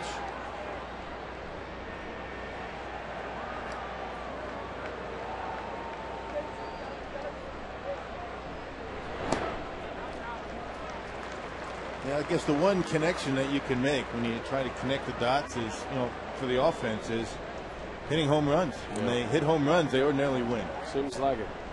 And when they don't, they have a tough time, hitting with runners in scoring position. That Pittsburgh series was a perfect example. 3 games, they stranded 25 base runners. Well, Hart draws the walk and on base for the second time.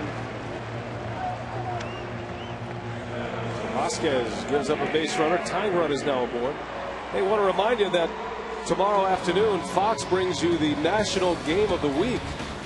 The Cardinals and their revamped roster with Lugo and DeRosa and Holiday. They'll be taking on the world champion, the Philadelphia Phillies. Fox Saturday Baseball, 3 Central tomorrow on Fox. That'll be one to pay attention to. The Cardinals rolling over the Phillies tonight, 7-0 in the 7th inning at last check.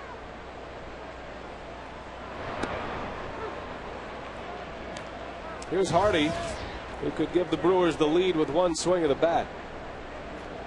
He's already doubled tonight against Vasquez. Doubled and scored in the 3rd. You remember all the fastballs that Vasquez was throwing in the first 3 innings? It's a lot of breaking pitches now. He's switched up the pattern, realizing that the Brewer hitters are going after first pitch, particularly JJ. Starting him off with curveballs and sliders. Pitcher spot due up next. Catalanado has already moved into the on-deck circle. Hardy's sitting on 11 home runs this year.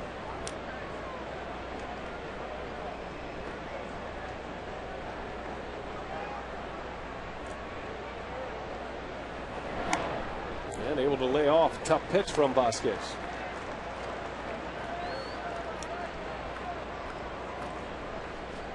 Well, sometimes in spots like this, Maka likes to send Corey Hart. That's one of the reasons why he likes Hart in front of Hardy.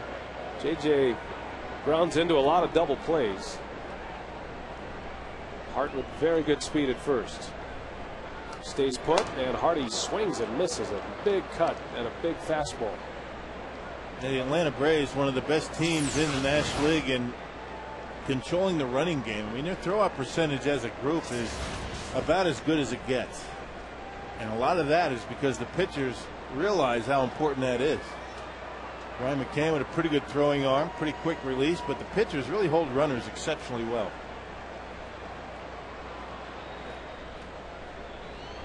Hardy into center field. McLouth is back, and he'll have room. Corey Hart's going to tag and will stop as the throw comes in.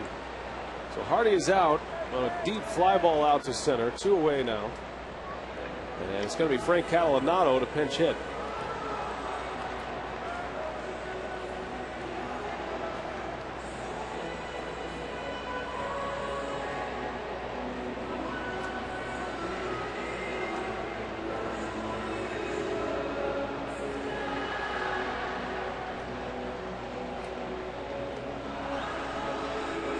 Catalanado coming off the bench, 4 for 16 as a pinch hitter. And without the real threat of the long ball, this might be a spot to put the runner in motion.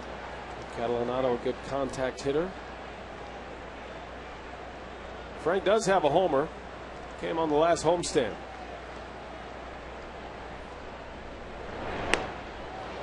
changeup. How about that pitch?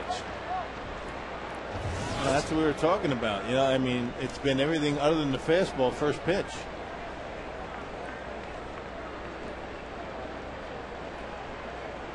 Ryan Church enjoying proceedings here. The new Brave.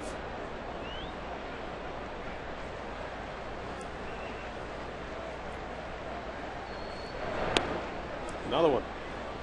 Catalanato lays off, and it's 1-1. That changeup was in the pocket of Vasquez the first 3 innings or so. First time I remember seeing it was in that Manny Parra at bat. Right. A lot of fastballs early, and now a lot of off-speed pitches late. Third time through, he's really thrown a lot of them.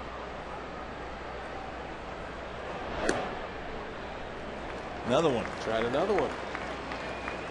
2 balls and a strike. Catalanato able to lay off.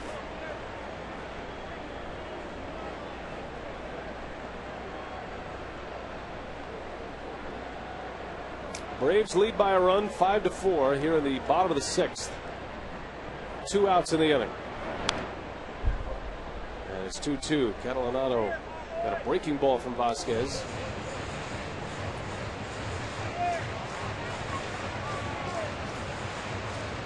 Haven't seen many fastballs from Vasquez in this inning.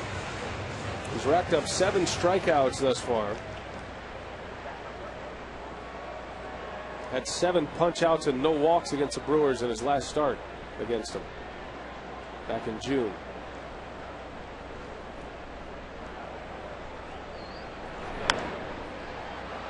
A lazy fly ball. Garrett Anderson is under it, and the side retired. Scoreless inning for Vasquez. We head to the 7th. The Braves coming up, leading 5-4.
Sports Wisconsin is presented by Triple Hops Brewed Miller Lite.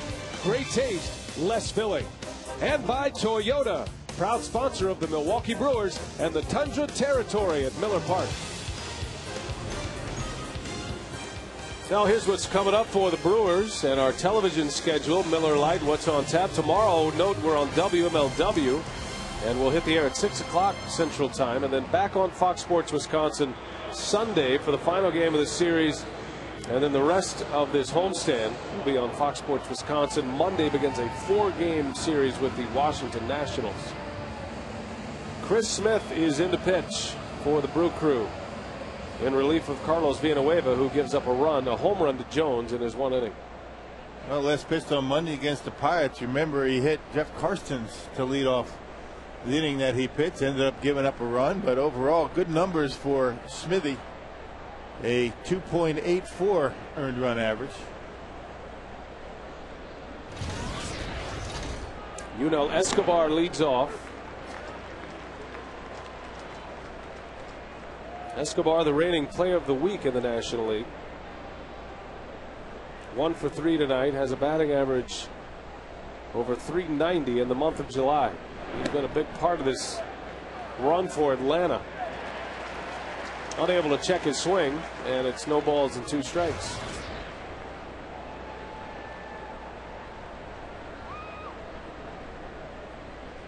You go way up on the respect meter in that clubhouse when you're able to go into a situation like Smith did in Pittsburgh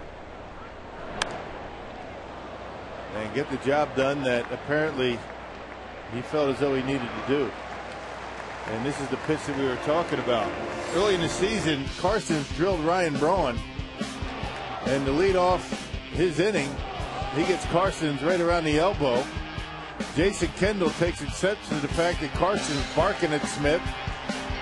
Kendall starts getting excited, and both benches empty. Now, no ejections in the game. A lot of milling around and standing around, but that's the way it is.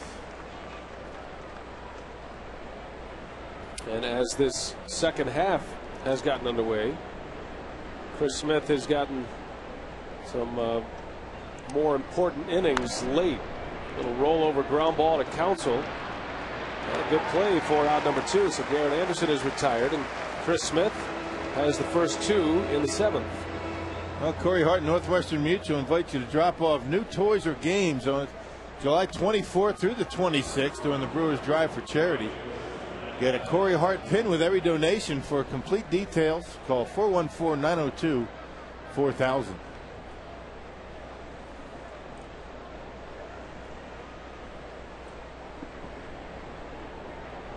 Smith to face Matt Diaz. Braves right fielder. Diaz playing left field last year when he injured his knee, knocked him out for the rest of the season. That was here at Miller Park. Went crashing into the sidewall down there. And it was a bad injury, and Diaz has been able to return this year after a long season of rehab a year ago. Now getting a lot of playing time with the departure of Frank Core. He's getting some opportunities against left-handed pitching, giving Ryan Church a day off today. Part of that left-right platoon in right field, Diaz and Church. And he pops that one into left field. Just reached out and hammers it to left. And the Brewers just cannot get through an inning unscathed here. Smith was looking at a 1-2-3 inning, but Diaz thinks otherwise. Brewers have not had a 3-of-3 down inning tonight. And the Braves just continue to make contact on decent pitches. That was a slider that was a bit up, but it was on the corner. Able to hook it into left field. Well, they gets Kochman to the plate now, and Diaz at first.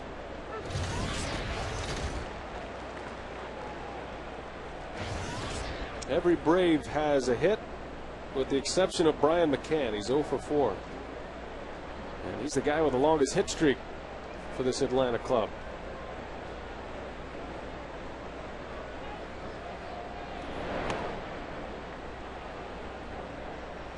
A lot of base runners for Atlanta tonight. They've scored 5 runs on 12 hits.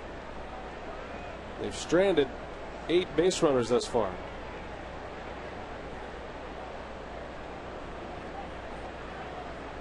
And right now, the big moment in this game is, at least if the Brewers are going to be able to manage a comeback, is the Manny Parra retiring of Brian McCann with the bases loaded in the 4th. Atlanta was ready to knock the door down. Parra got out of it. Braun hit a 2-run homer to tie it. Chipper Jones homered in the 6th inning that put Atlanta back on top 5-4. That's where we sit. Yeah, bases loaded, 1 out, and Manny able to strike out Jones and get McCann on that fly ball. Parra goes 5 tonight, gives up 10 hits, 4 runs all earned. And we'll receive a no decision in this game. Carlos Villanueva on the hook for the loss right now.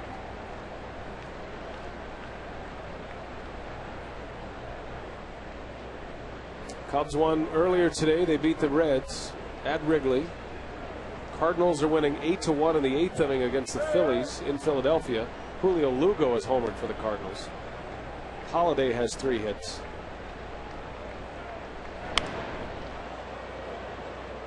The Astros are leading the Mets. Johan Santana still in the game, but the Astros have 5 runs and 12 hits against the Mets ace. And a 1-run lead over New York in the bottom of the 7th. My Mets have certainly been a disappointment, haven't they? Mm-hmm. Boy, a lot of injuries and guys not able to really get the job done, and they're having a dismal season so far. It's a big payroll to be 6 games under 500. Bet you. But 3 of their top 4 hitters have been out most of the season on the disabled list. Willie Randolph knows all about that. Former Mets manager. The wild card leading Colorado Rockies are down 2-0 to the Giants tonight. Matt Cain working on a 1-hit shutout through 5 innings. The Brewers started the day 4 back in the wild card race. 2.5 back in their own division.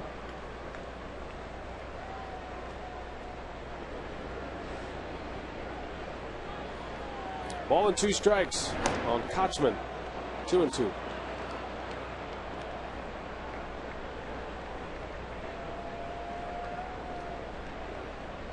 Slick fielding first baseman. He's been able to do some damage with his bat here lately. He's got his average up to 281.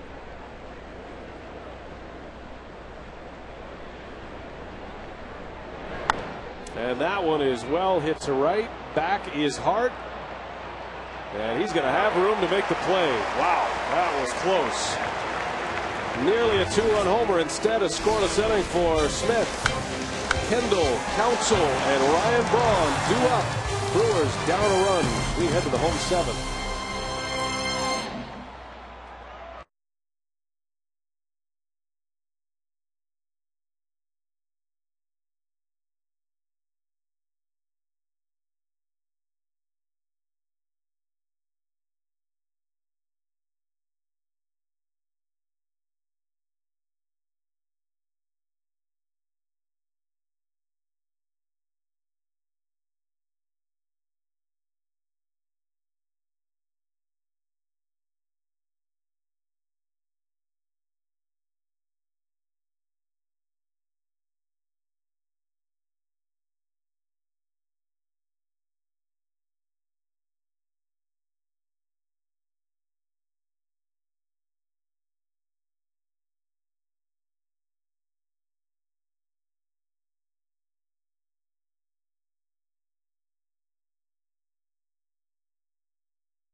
Brewers down 5-4 to the Braves as we go to the bottom of the 7th inning. Good news, though, Davey. Top 3 in the order are up. They've been on base 6 times against Vasquez, who's taking the mound again. And that's what they're going to have to do this inning, then try to get on base so we can really try to score some runs. They're only down a run here, so Kendall has walked and got and scored a run, but Counsell's really swinging the bat very good, and now Ronnie's hot. So one of those guys to get on, maybe we start manufacturing some runs. Our instructional coming up after the ball game. Base runners roll in a rundown. Rock and Davey will break that down when Brewers Live postgame hits the air after the Brewers Braves. Brian? All right, Craig, looking forward to that as we head to the home 7th. Vasquez still on the mound for Atlanta. And a pitch count that is in good shape at this point. Despite giving up 4 runs on 6 hits, his pitch count still in the 90s. Pitch number 94 to Jason Kendall is in there for a strike. Javier Vasquez 7-7 to start the day, and the 9th best ERA in the National League, 2.86.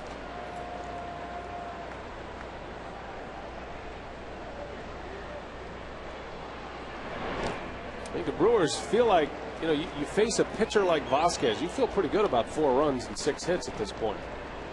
Yeah, hasn't done that in a while. I mean, we talked about that on our Piggly Wiggly scouting report. Had to go all the way back to June 17th. Last time he gave up more than 2 runs in a game. As you've been talking about, the difference between the Braves now and the Braves early in the year is their offense. Their pitching's always been good. Now they're starting to score some runs, and that's why they've been winning.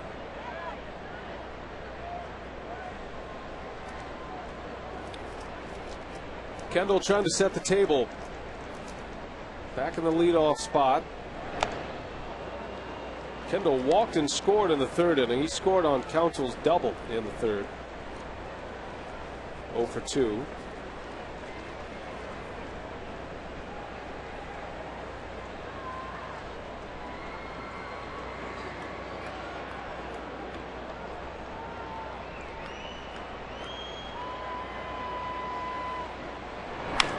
And a line drive back up the middle. Beautiful piece of hitting by Kendall. Recognized the breaking ball, stayed back, and rips it up the middle. And a leadoff runner aboard. Craig Counsell coming up. He's been hot at the plate. Look at his numbers in the last 7 games. You talk about a guy who has hit his way into the lineup every day.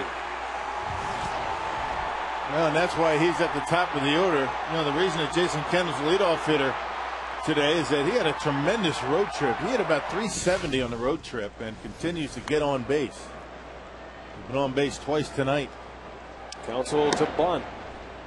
Takes a ball.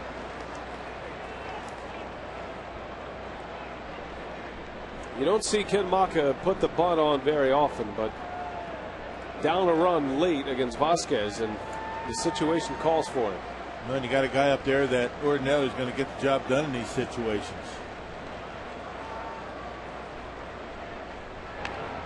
And a good bunt. Only play is first. Counsell, a sacrifice. And the Brewers have the tying run at second base now, with Ryan Braun coming to the plate. Well, Braun in the 1st inning, fastball that got by him, but he was able to stay on top of it and shoot it down the right field line. It went for a triple. And then Braun walked in the 3rd and then belted his Powerball home run number 19 of the year. That home run tied it in the 5th inning. Chipper Jones homered in the 6th to put the Braves back on top. But Braun steps back up there with a perfect night at the plate going, and a chance to tie it up, or with a long ball put the Brewers ahead. Well, in this situation, they can't pitch around both of them. I mean, you got to throw strikes to one.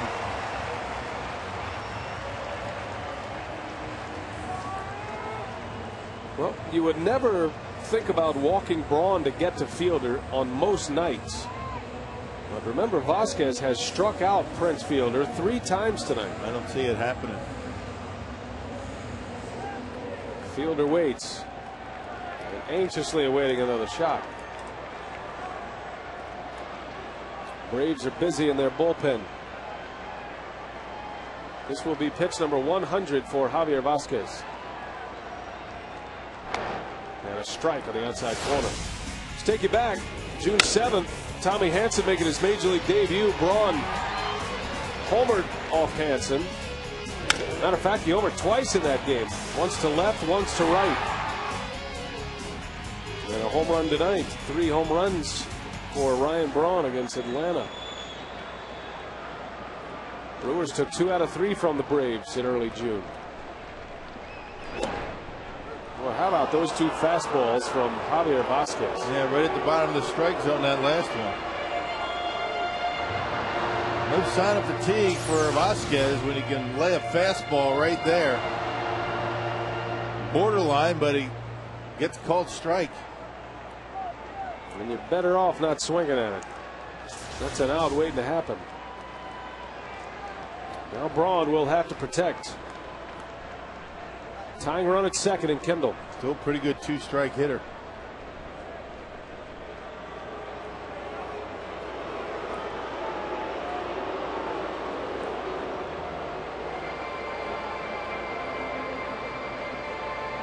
O'Flaherty is the left-hander on the far side, and Peter Moylan the right-hander. You would imagine O'Flaherty would have a matchup with Fielder, but we'll see. Vasquez still looks strong.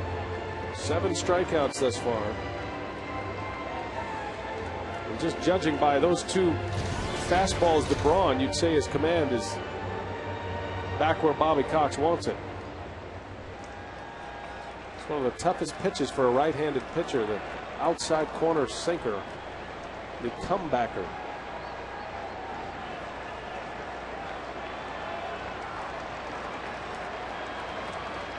Oh, 2 to Braun.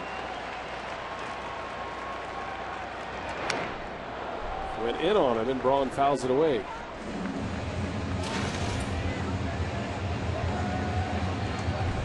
Any sign of fatigue on a pitcher, and you're ordinarily not going to try and get in on the hands of a power hitter late in the ball game. He put that one right where he wanted. And some sink on it. Couple inches off the inside corner. 3 straight fastballs. Vasquez still ahead of Braun, 0-2.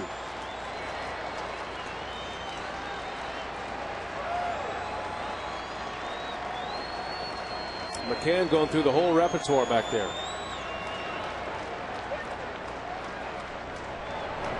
And Braun strikes out. Slow breaking ball. And Ryan is out. Strikeout number 8 for Vasquez. Now the breaking pitch, I mean, it started on the outside corner, ended up about a foot outside. And Ryan just couldn't lay off. Now here's Fielder at the plate, presented by Wendy's. That has been the story for Prince tonight. 3 consecutive strikeouts. Got him on fastballs the first 2 times up. And a changeup to strike him out in the 5th. Bobby Cox will stick with Vasquez here, even though he's got O'Flaherty ready in the bullpen. He likes what he's seen from his starter.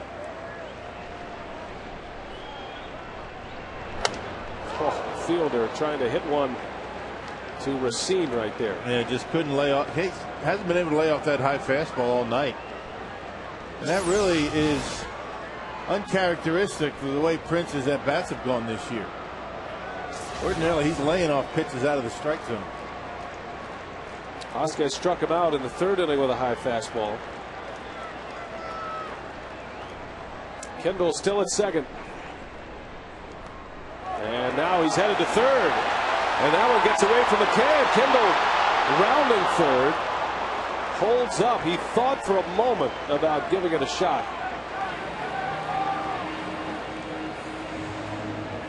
You talk about spiking a fastball, huh? And McCann throwing his body in front of it.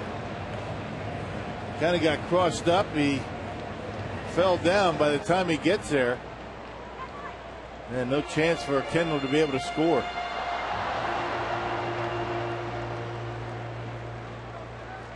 Wouldn't have mattered had that ball gone in the dugout. It's only 1 base. 1 from the mound.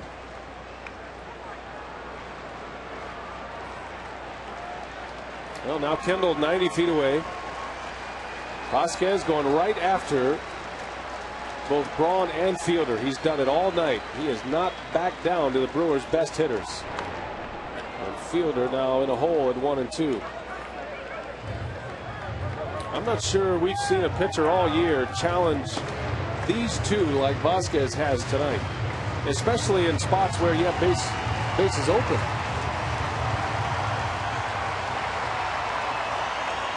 But Vasquez hasn't thrown Prince too many strikes tonight. I mean, his first time up he did. After that, Prince has been chasing the fastball.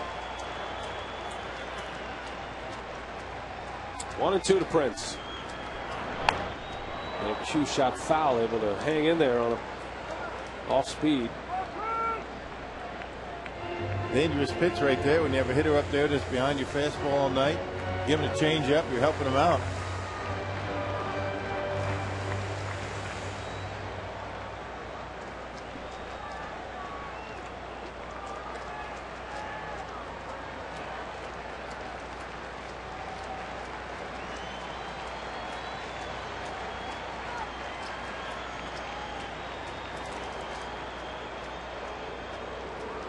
Vasquez shaking off everything McCann's putting down. Which ordinarily means fastball.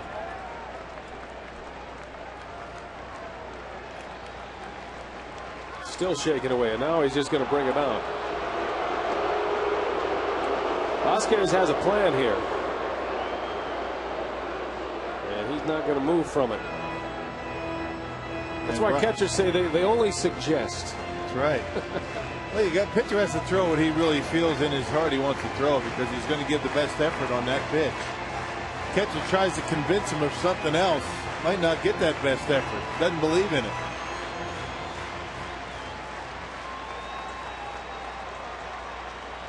One and two, and fielder yanks a breaking ball foul. Slider. So that's what he wanted the whole time. Yeah, slider in off the plate.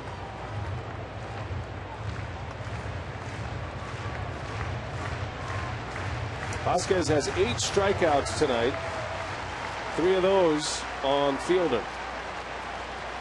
A base hit and we're tied. A long ball, the Brewers take the lead.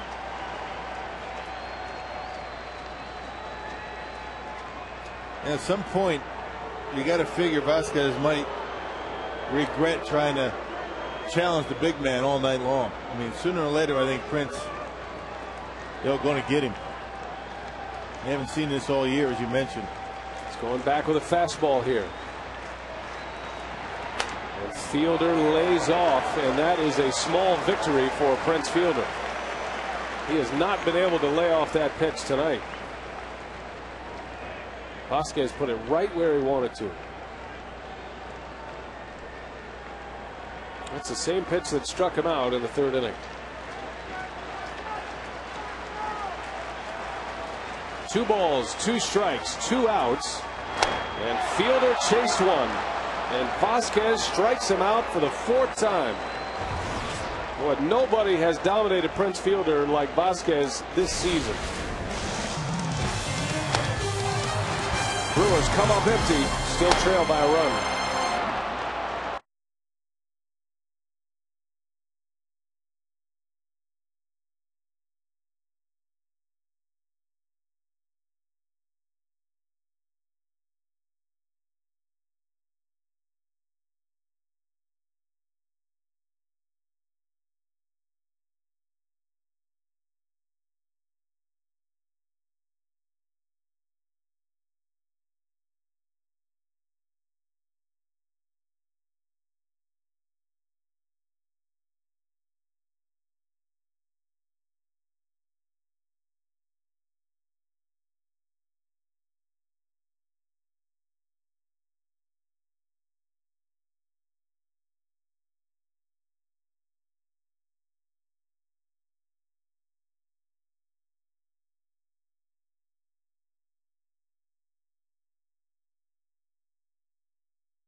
You know what? Here's a guy that is the all-time hits leader.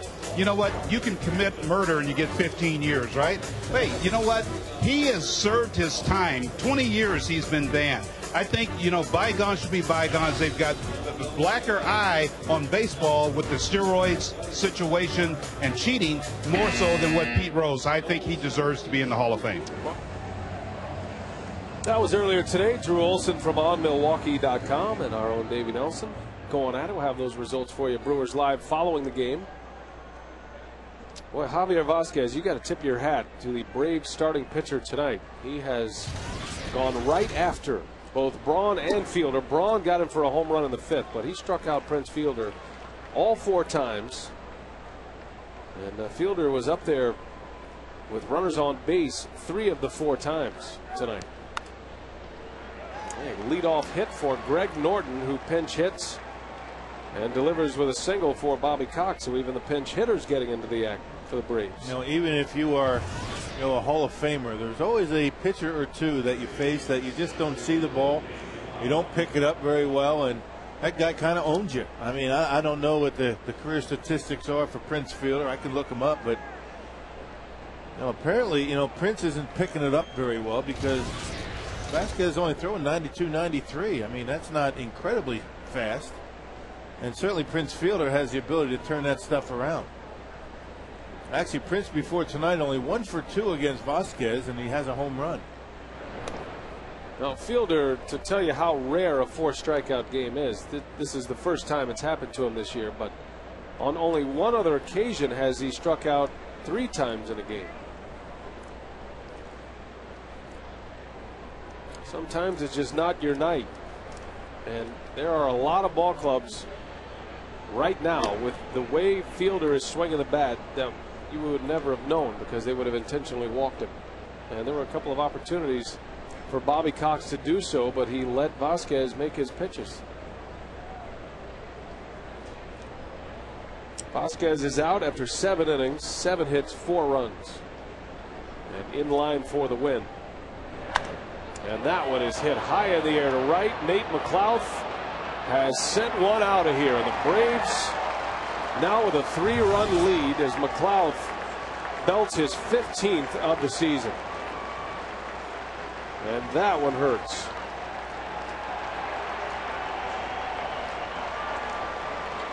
Talk about a momentum swing. Brewers are looking good to tie it or maybe take the lead in the bottom of the 7th. Can't do it.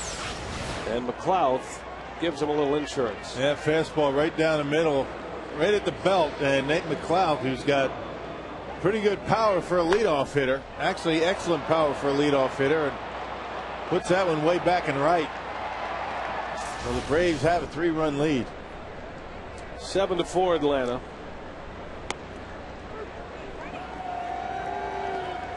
McLouth has hit the ball hard in every at-bat tonight. It has only 2 hits. Well, he's hit some rockets in this game. That one ends up on the wrong side of the wall for Brewers fans. 15 homers, 52 runs batted in from your leadoff hitter. That's big production. That one's well hit to right. Hart toward the wall, and he's got it as he crashes up against the fence. Prado is retired for the first out. And just a reminder, American Family Insurance will be hosting their car seat safety check event on Saturday, August 22nd from 9 a.m. to noon at the Sausage House. For more details, go to Brewers.com.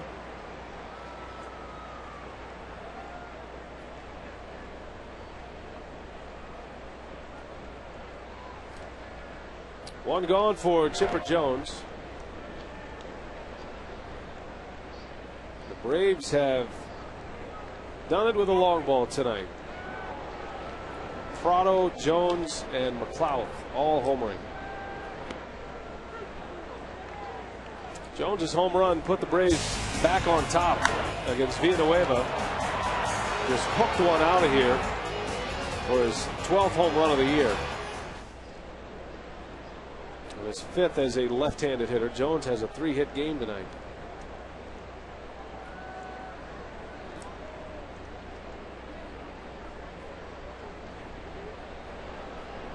This is a much different Atlanta ball club than the one we saw in June. And they've got their young budding superstar on the mound tomorrow in Tommy Hanson. That is going to be some kind of matchup. Tommy Hanson against Giovanni Gallardo. Seems like we're saying that every time Yo takes the mound. Yeah, that's a good point. He always seems to be hooking up with one of the best.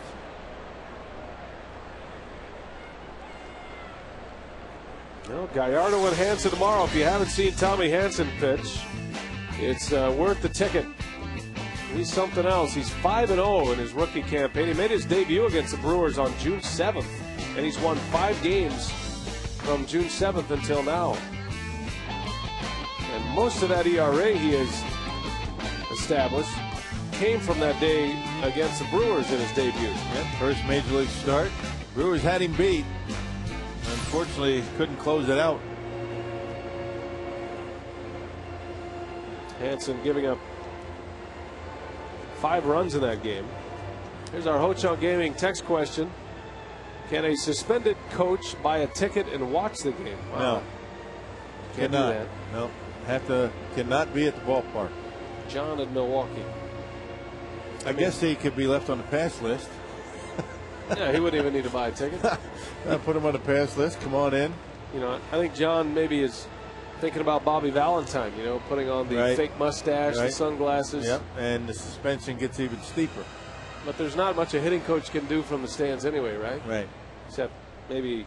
I'm sure Dale's back at the hotel watching us on television. Hey, Dale.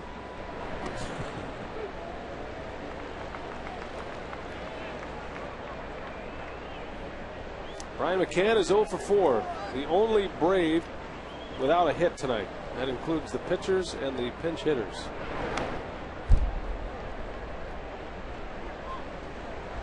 Seven runs on 14 Atlanta hits.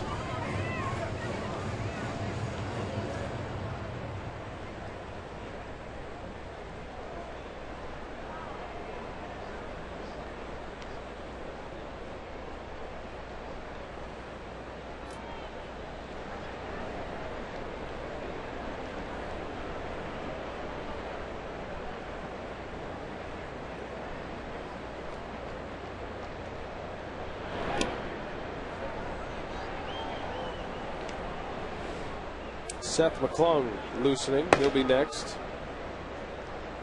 Chris Smith nearing the end of his night tonight.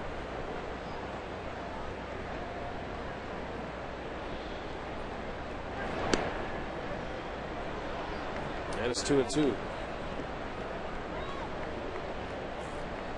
Now the Brewers will have Casey McGee and Mike Cameron and Corey Hart due up.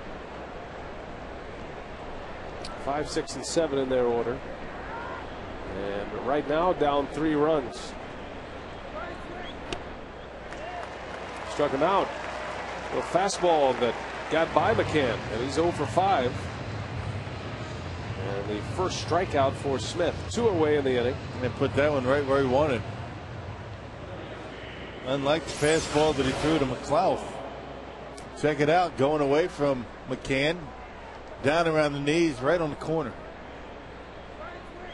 It's all about location. We don't throw too hard.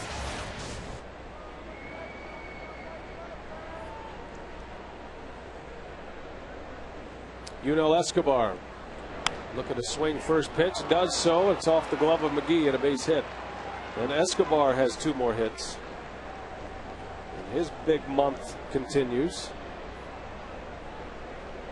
How many pitches has Escobar seen tonight, you think? Not many. 5 at-bats. He's probably seen 7 pitches. Yep, breaking ball.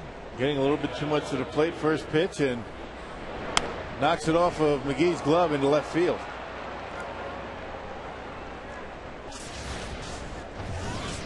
And speaking of first ball swingers, here's Garrett Anderson now. And he will not face Chris Smith. Ken Maka will make the walk to the mound, and we're going to have a pitching change. Here comes McClung against Garrett Anderson. 7-4, Atlanta leads it. 2 runs are in here in this 8th on the McLeod home run. Stay with us.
Text a vote question this week.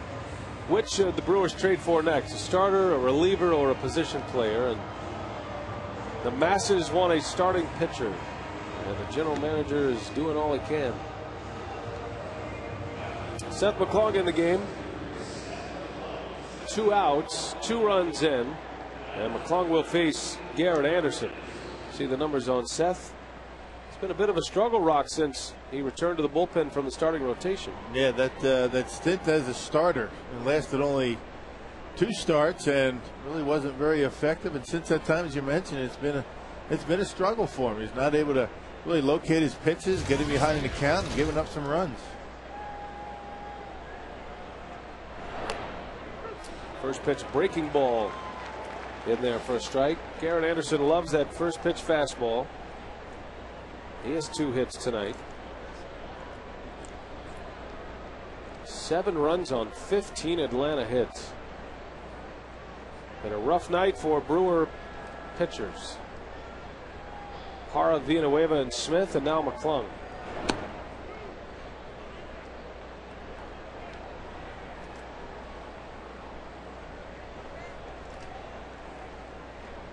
McClung last pitched on Wednesday against the Pirates, gave up a couple of earned runs in an inning and 2/3.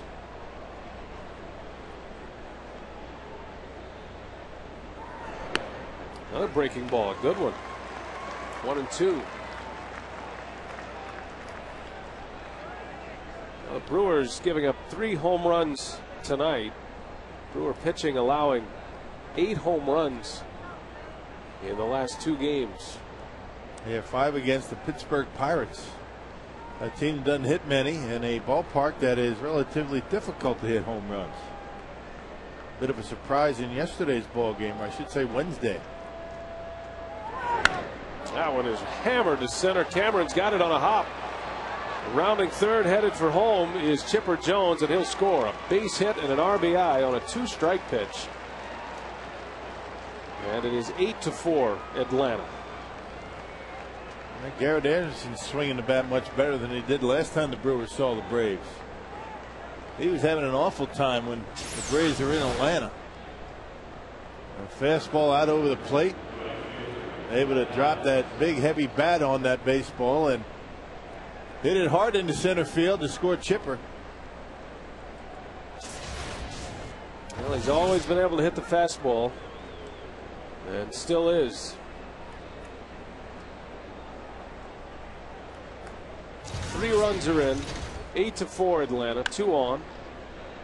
Diaz over to Hardy, and that's the inning. The Braves do damage. They put the hammer down to the 8th, and the Brewers back in a hole, trailing by 4.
And the Braves' first game of the series, and Atlanta has done it with a long ball tonight. Martin Prado had a 3-run homer in the 3rd inning. That made it 4-0 Atlanta. Brewers get a long ball from Ryan Braun in the fifth. That tied it. 2-run homer for Braun, his 19th of the year. But the Braves came right back. Chipper Jones with his 12th of the season, his 3rd hit of the game. A home run that put the Braves back on top, and then Atlanta with 3 runs in the 8th.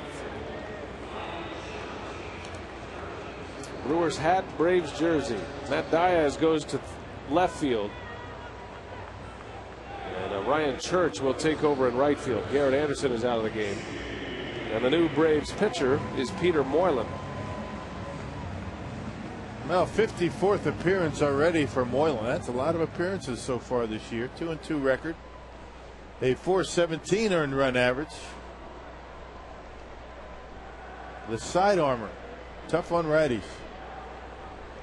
And he'll have 3 right-handers to start this inning. 8 runs, 16 Atlanta hits. And 11 left for Atlanta. Could have been a lot worse. Yeah. Well, they have sent some batters to the plate tonight. Wow. You think about what Mark Burley did yesterday. He faced 27 batters.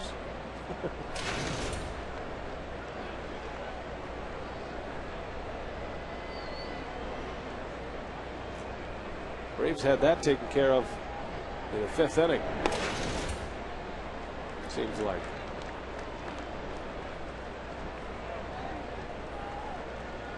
Moylan in relief of Javier Vasquez, who's in line for the win. He went 7 innings, gave up 7 runs and 7 hits and 4 runs.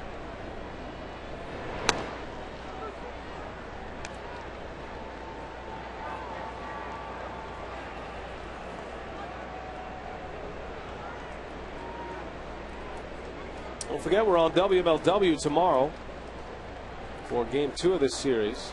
6 o'clock we hit the air. And the first pitch soon after. McGee down on strikes, 1 away here in the 8th inning. A rough night for the 4-5 hitters. Well, that sweeping slider from Moylan with that arm angle. I mean, you really have to be disciplined to keep that front shoulder locked down. Tendency is when you see that arm angle, when he drops down like that, that front shoulder pulls off. You really have to be disciplined. And the reason you do that is because you don't want to get jammed. I mean, that's the first instinct that a hitter has. Does not want to get jammed. If you think that way and he throws that slider where he wants to, you're going to look bad. Just leaking that shoulder out. Doesn't take much. Moylan throws it with some velocity too. From down under. Bouncer out to Prado. 2 away. Talk about 4 and 5 for the Brewers, Rock. 0 for 8 with 7 strikeouts between Fielder and McGee. The Brewers have struck out 10 times tonight. No, and half of those strikeouts have come with runners in scoring position. You got to tip your hat to Vasquez, the way he went after Prince Fielder. We haven't seen that all year. And a lot of those opportunities came with first base open.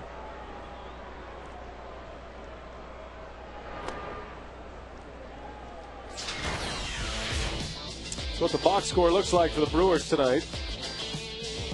Fielder, McGee, and Cameron combined 0 for 12. That's a rough night for the run producers, except for Ryan.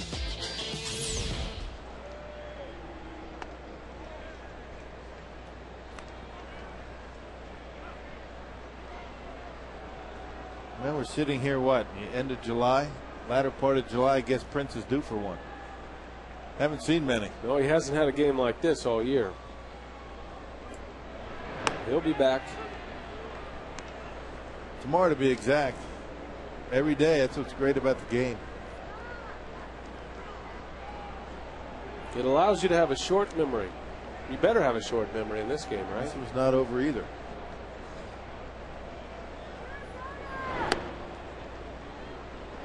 Brewers down to their last 4 outs with 4 runs to make up.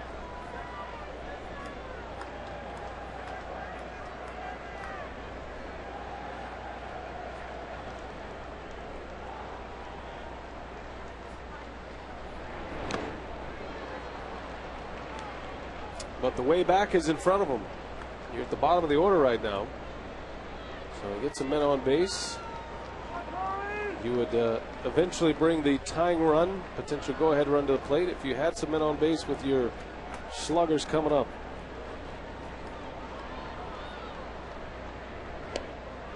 Moylan, 1, 2, 3 through the order with a couple of strikeouts.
Won that suite, Ryan Braun's suite, for the All-Star voting, and this is what it looks like from the inside. Beautiful new suites, totally redone this year.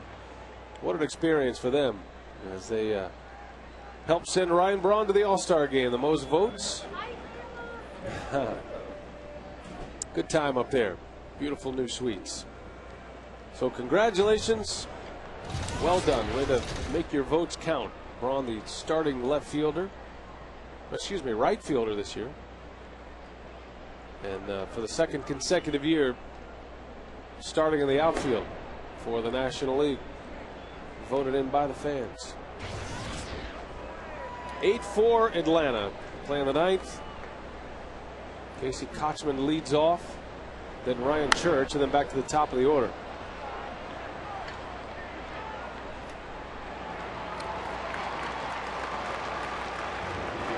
Now McClung came in with 2 outs in the 8th, gave up an RBI hit to Garrett Anderson. And then retired Diaz to in the frame, trying to get through this 9th unscathed. And here comes Bill Castro to the mound.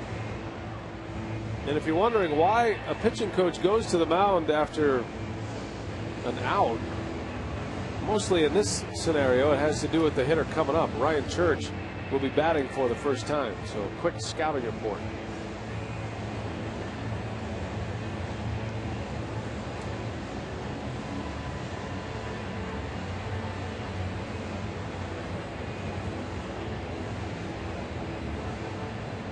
Church traded from the Mets to the Braves.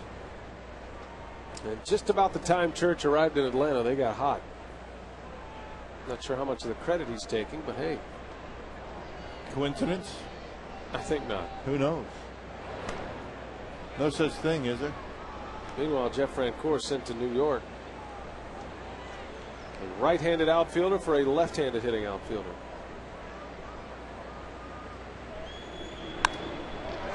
Pretty well hit. Cameron's right there for out number 2. Well, good scouting report. See, that trip was worth the time. I mean, not that they didn't know Church was coming up in the dugout, but hey. Film a fastball, let him hit it right at Cameron. That's always a good game plan. Cameron made some great plays on the last road trip. Yes, he did. especially in that 2-0 game in Pittsburgh.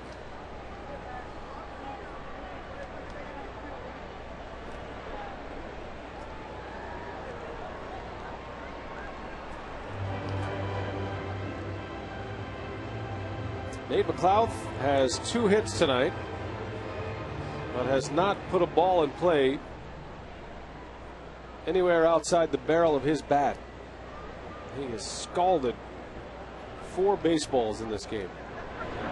And McClung hits the bull.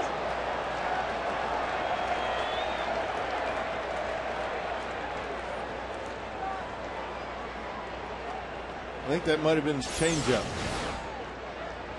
It was. He's still working on that pitch. Yep, it's a work in progress. That's what it was, a changeup. Just a bit outside.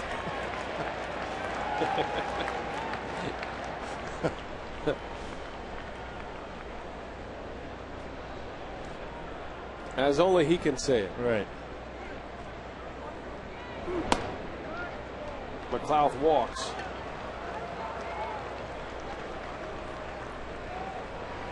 So the Brewers are going to go through this game without a 3-up, 3-down inning. Boy, look at the base runners.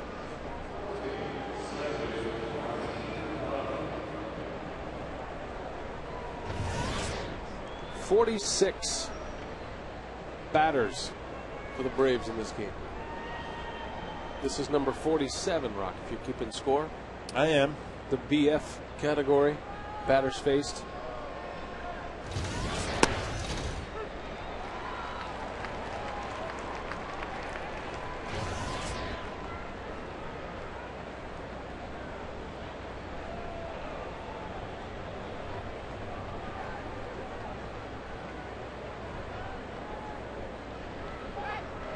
Runner takes off. Kendall's throw is late. McLouth stealing a base.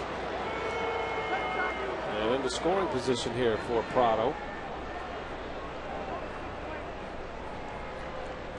The Braves are on their game for sure.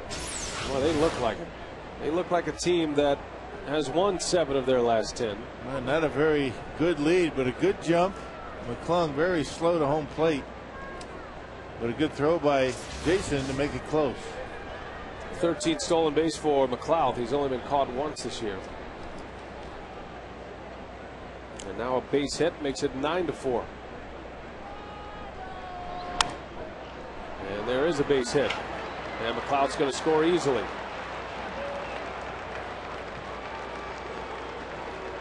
Just like that, a walk, a stolen base, and a base hit off the end of the bat. And Seth McClung's struggles continue.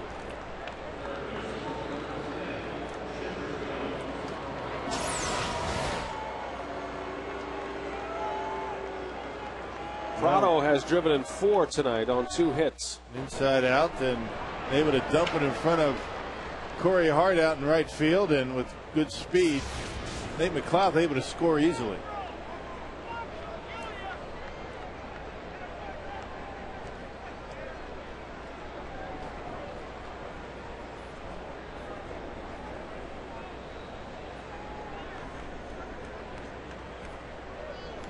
Chipper Jones is 3 for 4 with a walk and a home run. 2 runs scored. 17 hits for Atlanta.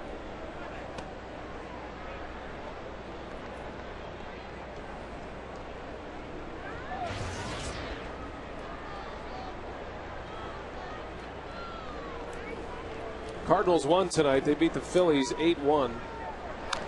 Joel Pinheiro won again. He's 9-9 now. His ERA is at 2.95. J.A. Happ took the loss. First time that Happ has lost for the Phillies this year. He got roughed up. Cardinals pounded out 15 hits. Matt Holliday was 4 for 5 in the game. And Julio Lugo, the new acquisition in the infield, homered.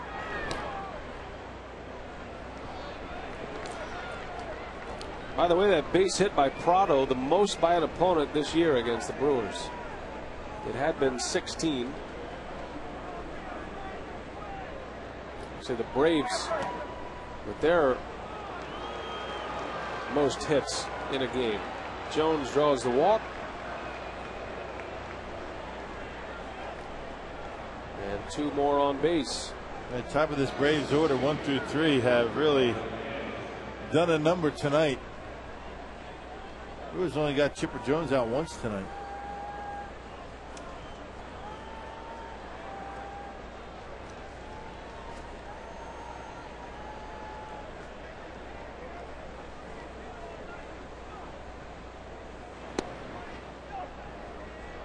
Actually, the 17 hits allowed ties the club high this year. Tigers put up 17 hits in interleague play. And now they're going to go check on McClung. He might be hurt.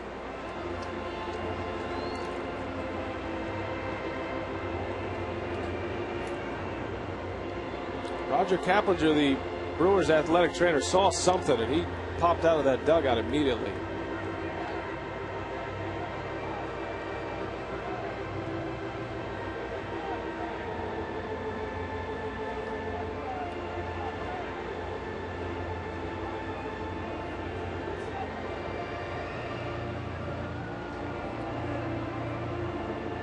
And things go from bad to worse here. McClung will not be able to continue. So now Maka's got to go to his reliever. And we're going to be a while here. Nobody was throwing in the bullpen, so going to start from scratch. Mitch Stetter. Boy. We'll take a timeout. Stay with us.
Well, Mitch Stetter takes over here in the 9th inning. Seth McClung leaves with an injury. And Stetter facing Brian McCann, trying to get the final out of this 9th. The run is in, 9-4 Atlanta. 2 on. Stetter's 46th appearance of the season. No, he's been terrific. He did give up a home run, lost the game in Pittsburgh on Wednesday. Other than that, virtually unhittable. 37 strikeouts in 31 innings. Hardy's got it. He'll take it himself, and the inning is over. So McClung is injured. The Brewers are down 5 with 3 outs to work with.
Nine to 4.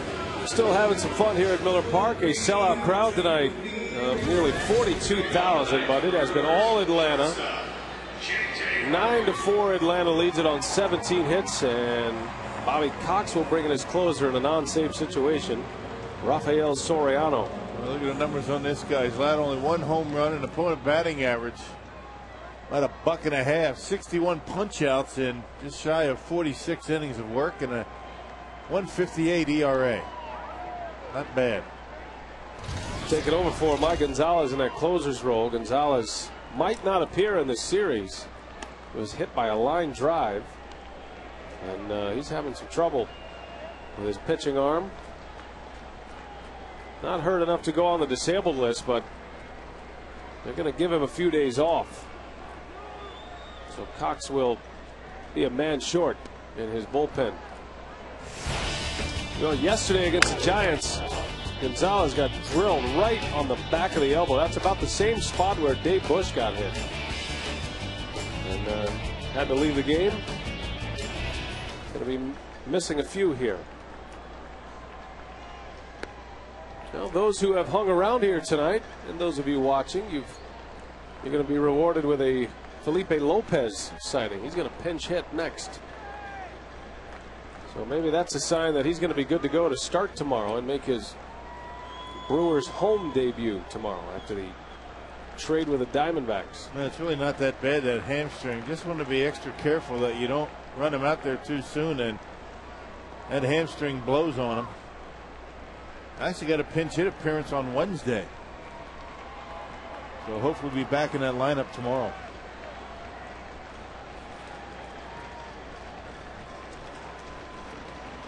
Hardy looking for his second hit. Pops it up to left. Diaz is out there now. And one away. Tomorrow it's Tommy Hanson, the young phenom for Atlanta, against Giovanni Gallardo, the Brewers' young phenom. A couple of guys who have Cy Young futures in them, perhaps. Hanson is 5-0, Gallardo 8-7. The finale on Sunday will be Braden Looper against Derek Lowe. So the Brewers are going to face Atlanta's 3 best. Lopez with his first Brewers at bat at Miller Park.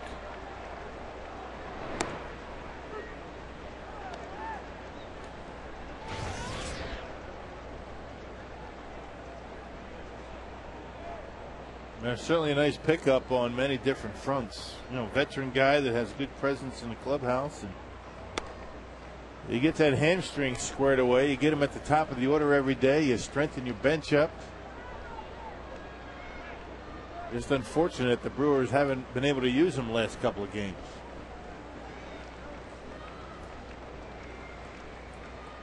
Lopez acquired by the Brewers for 2 minor leaguers last week. He arrived from St. Louis. The Diamondbacks were playing in St. Louis at the beginning of that series against the Pirates on Monday. Lopez started that game and had 4 hits. The first Brewer to have 4 hits in his debut since Chucky Carr in '96.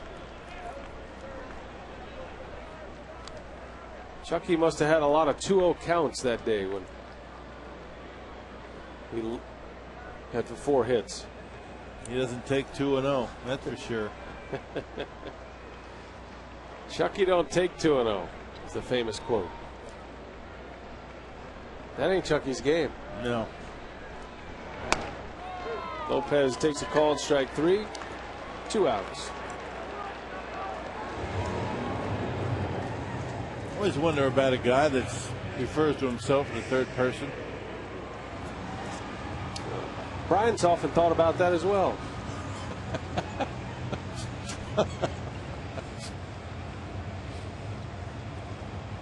about him? You think? Brian thinks that wig was a good idea about 3 hours ago. Puts a smile on your face. On Brian's face, anyway. As Peter Alice said, Rock,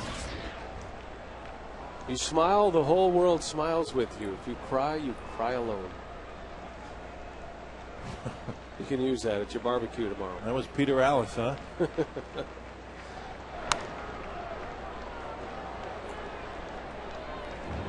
He's a guy you quote quite a bit, doesn't he? That's my guy. You like him? Mostly on the golf course. It doesn't really apply to baseball terms. Except in San Francisco, if someone hits one in the bay, then you say the ripple tells a sad tale.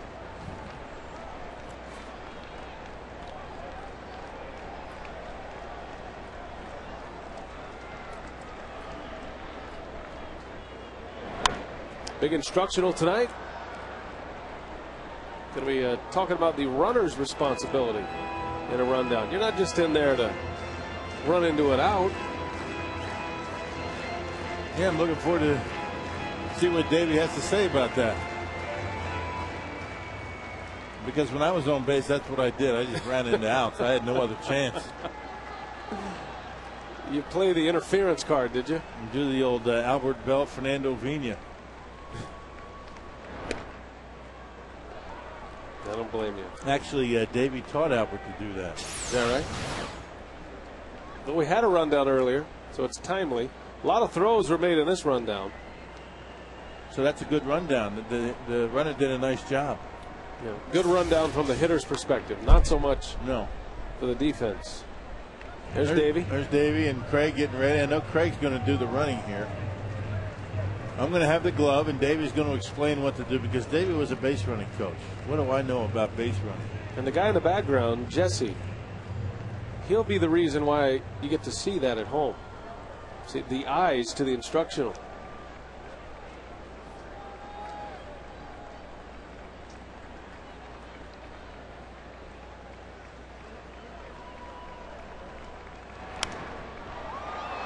Well, this should do it here. Diaz will put the Brewers out of their misery tonight.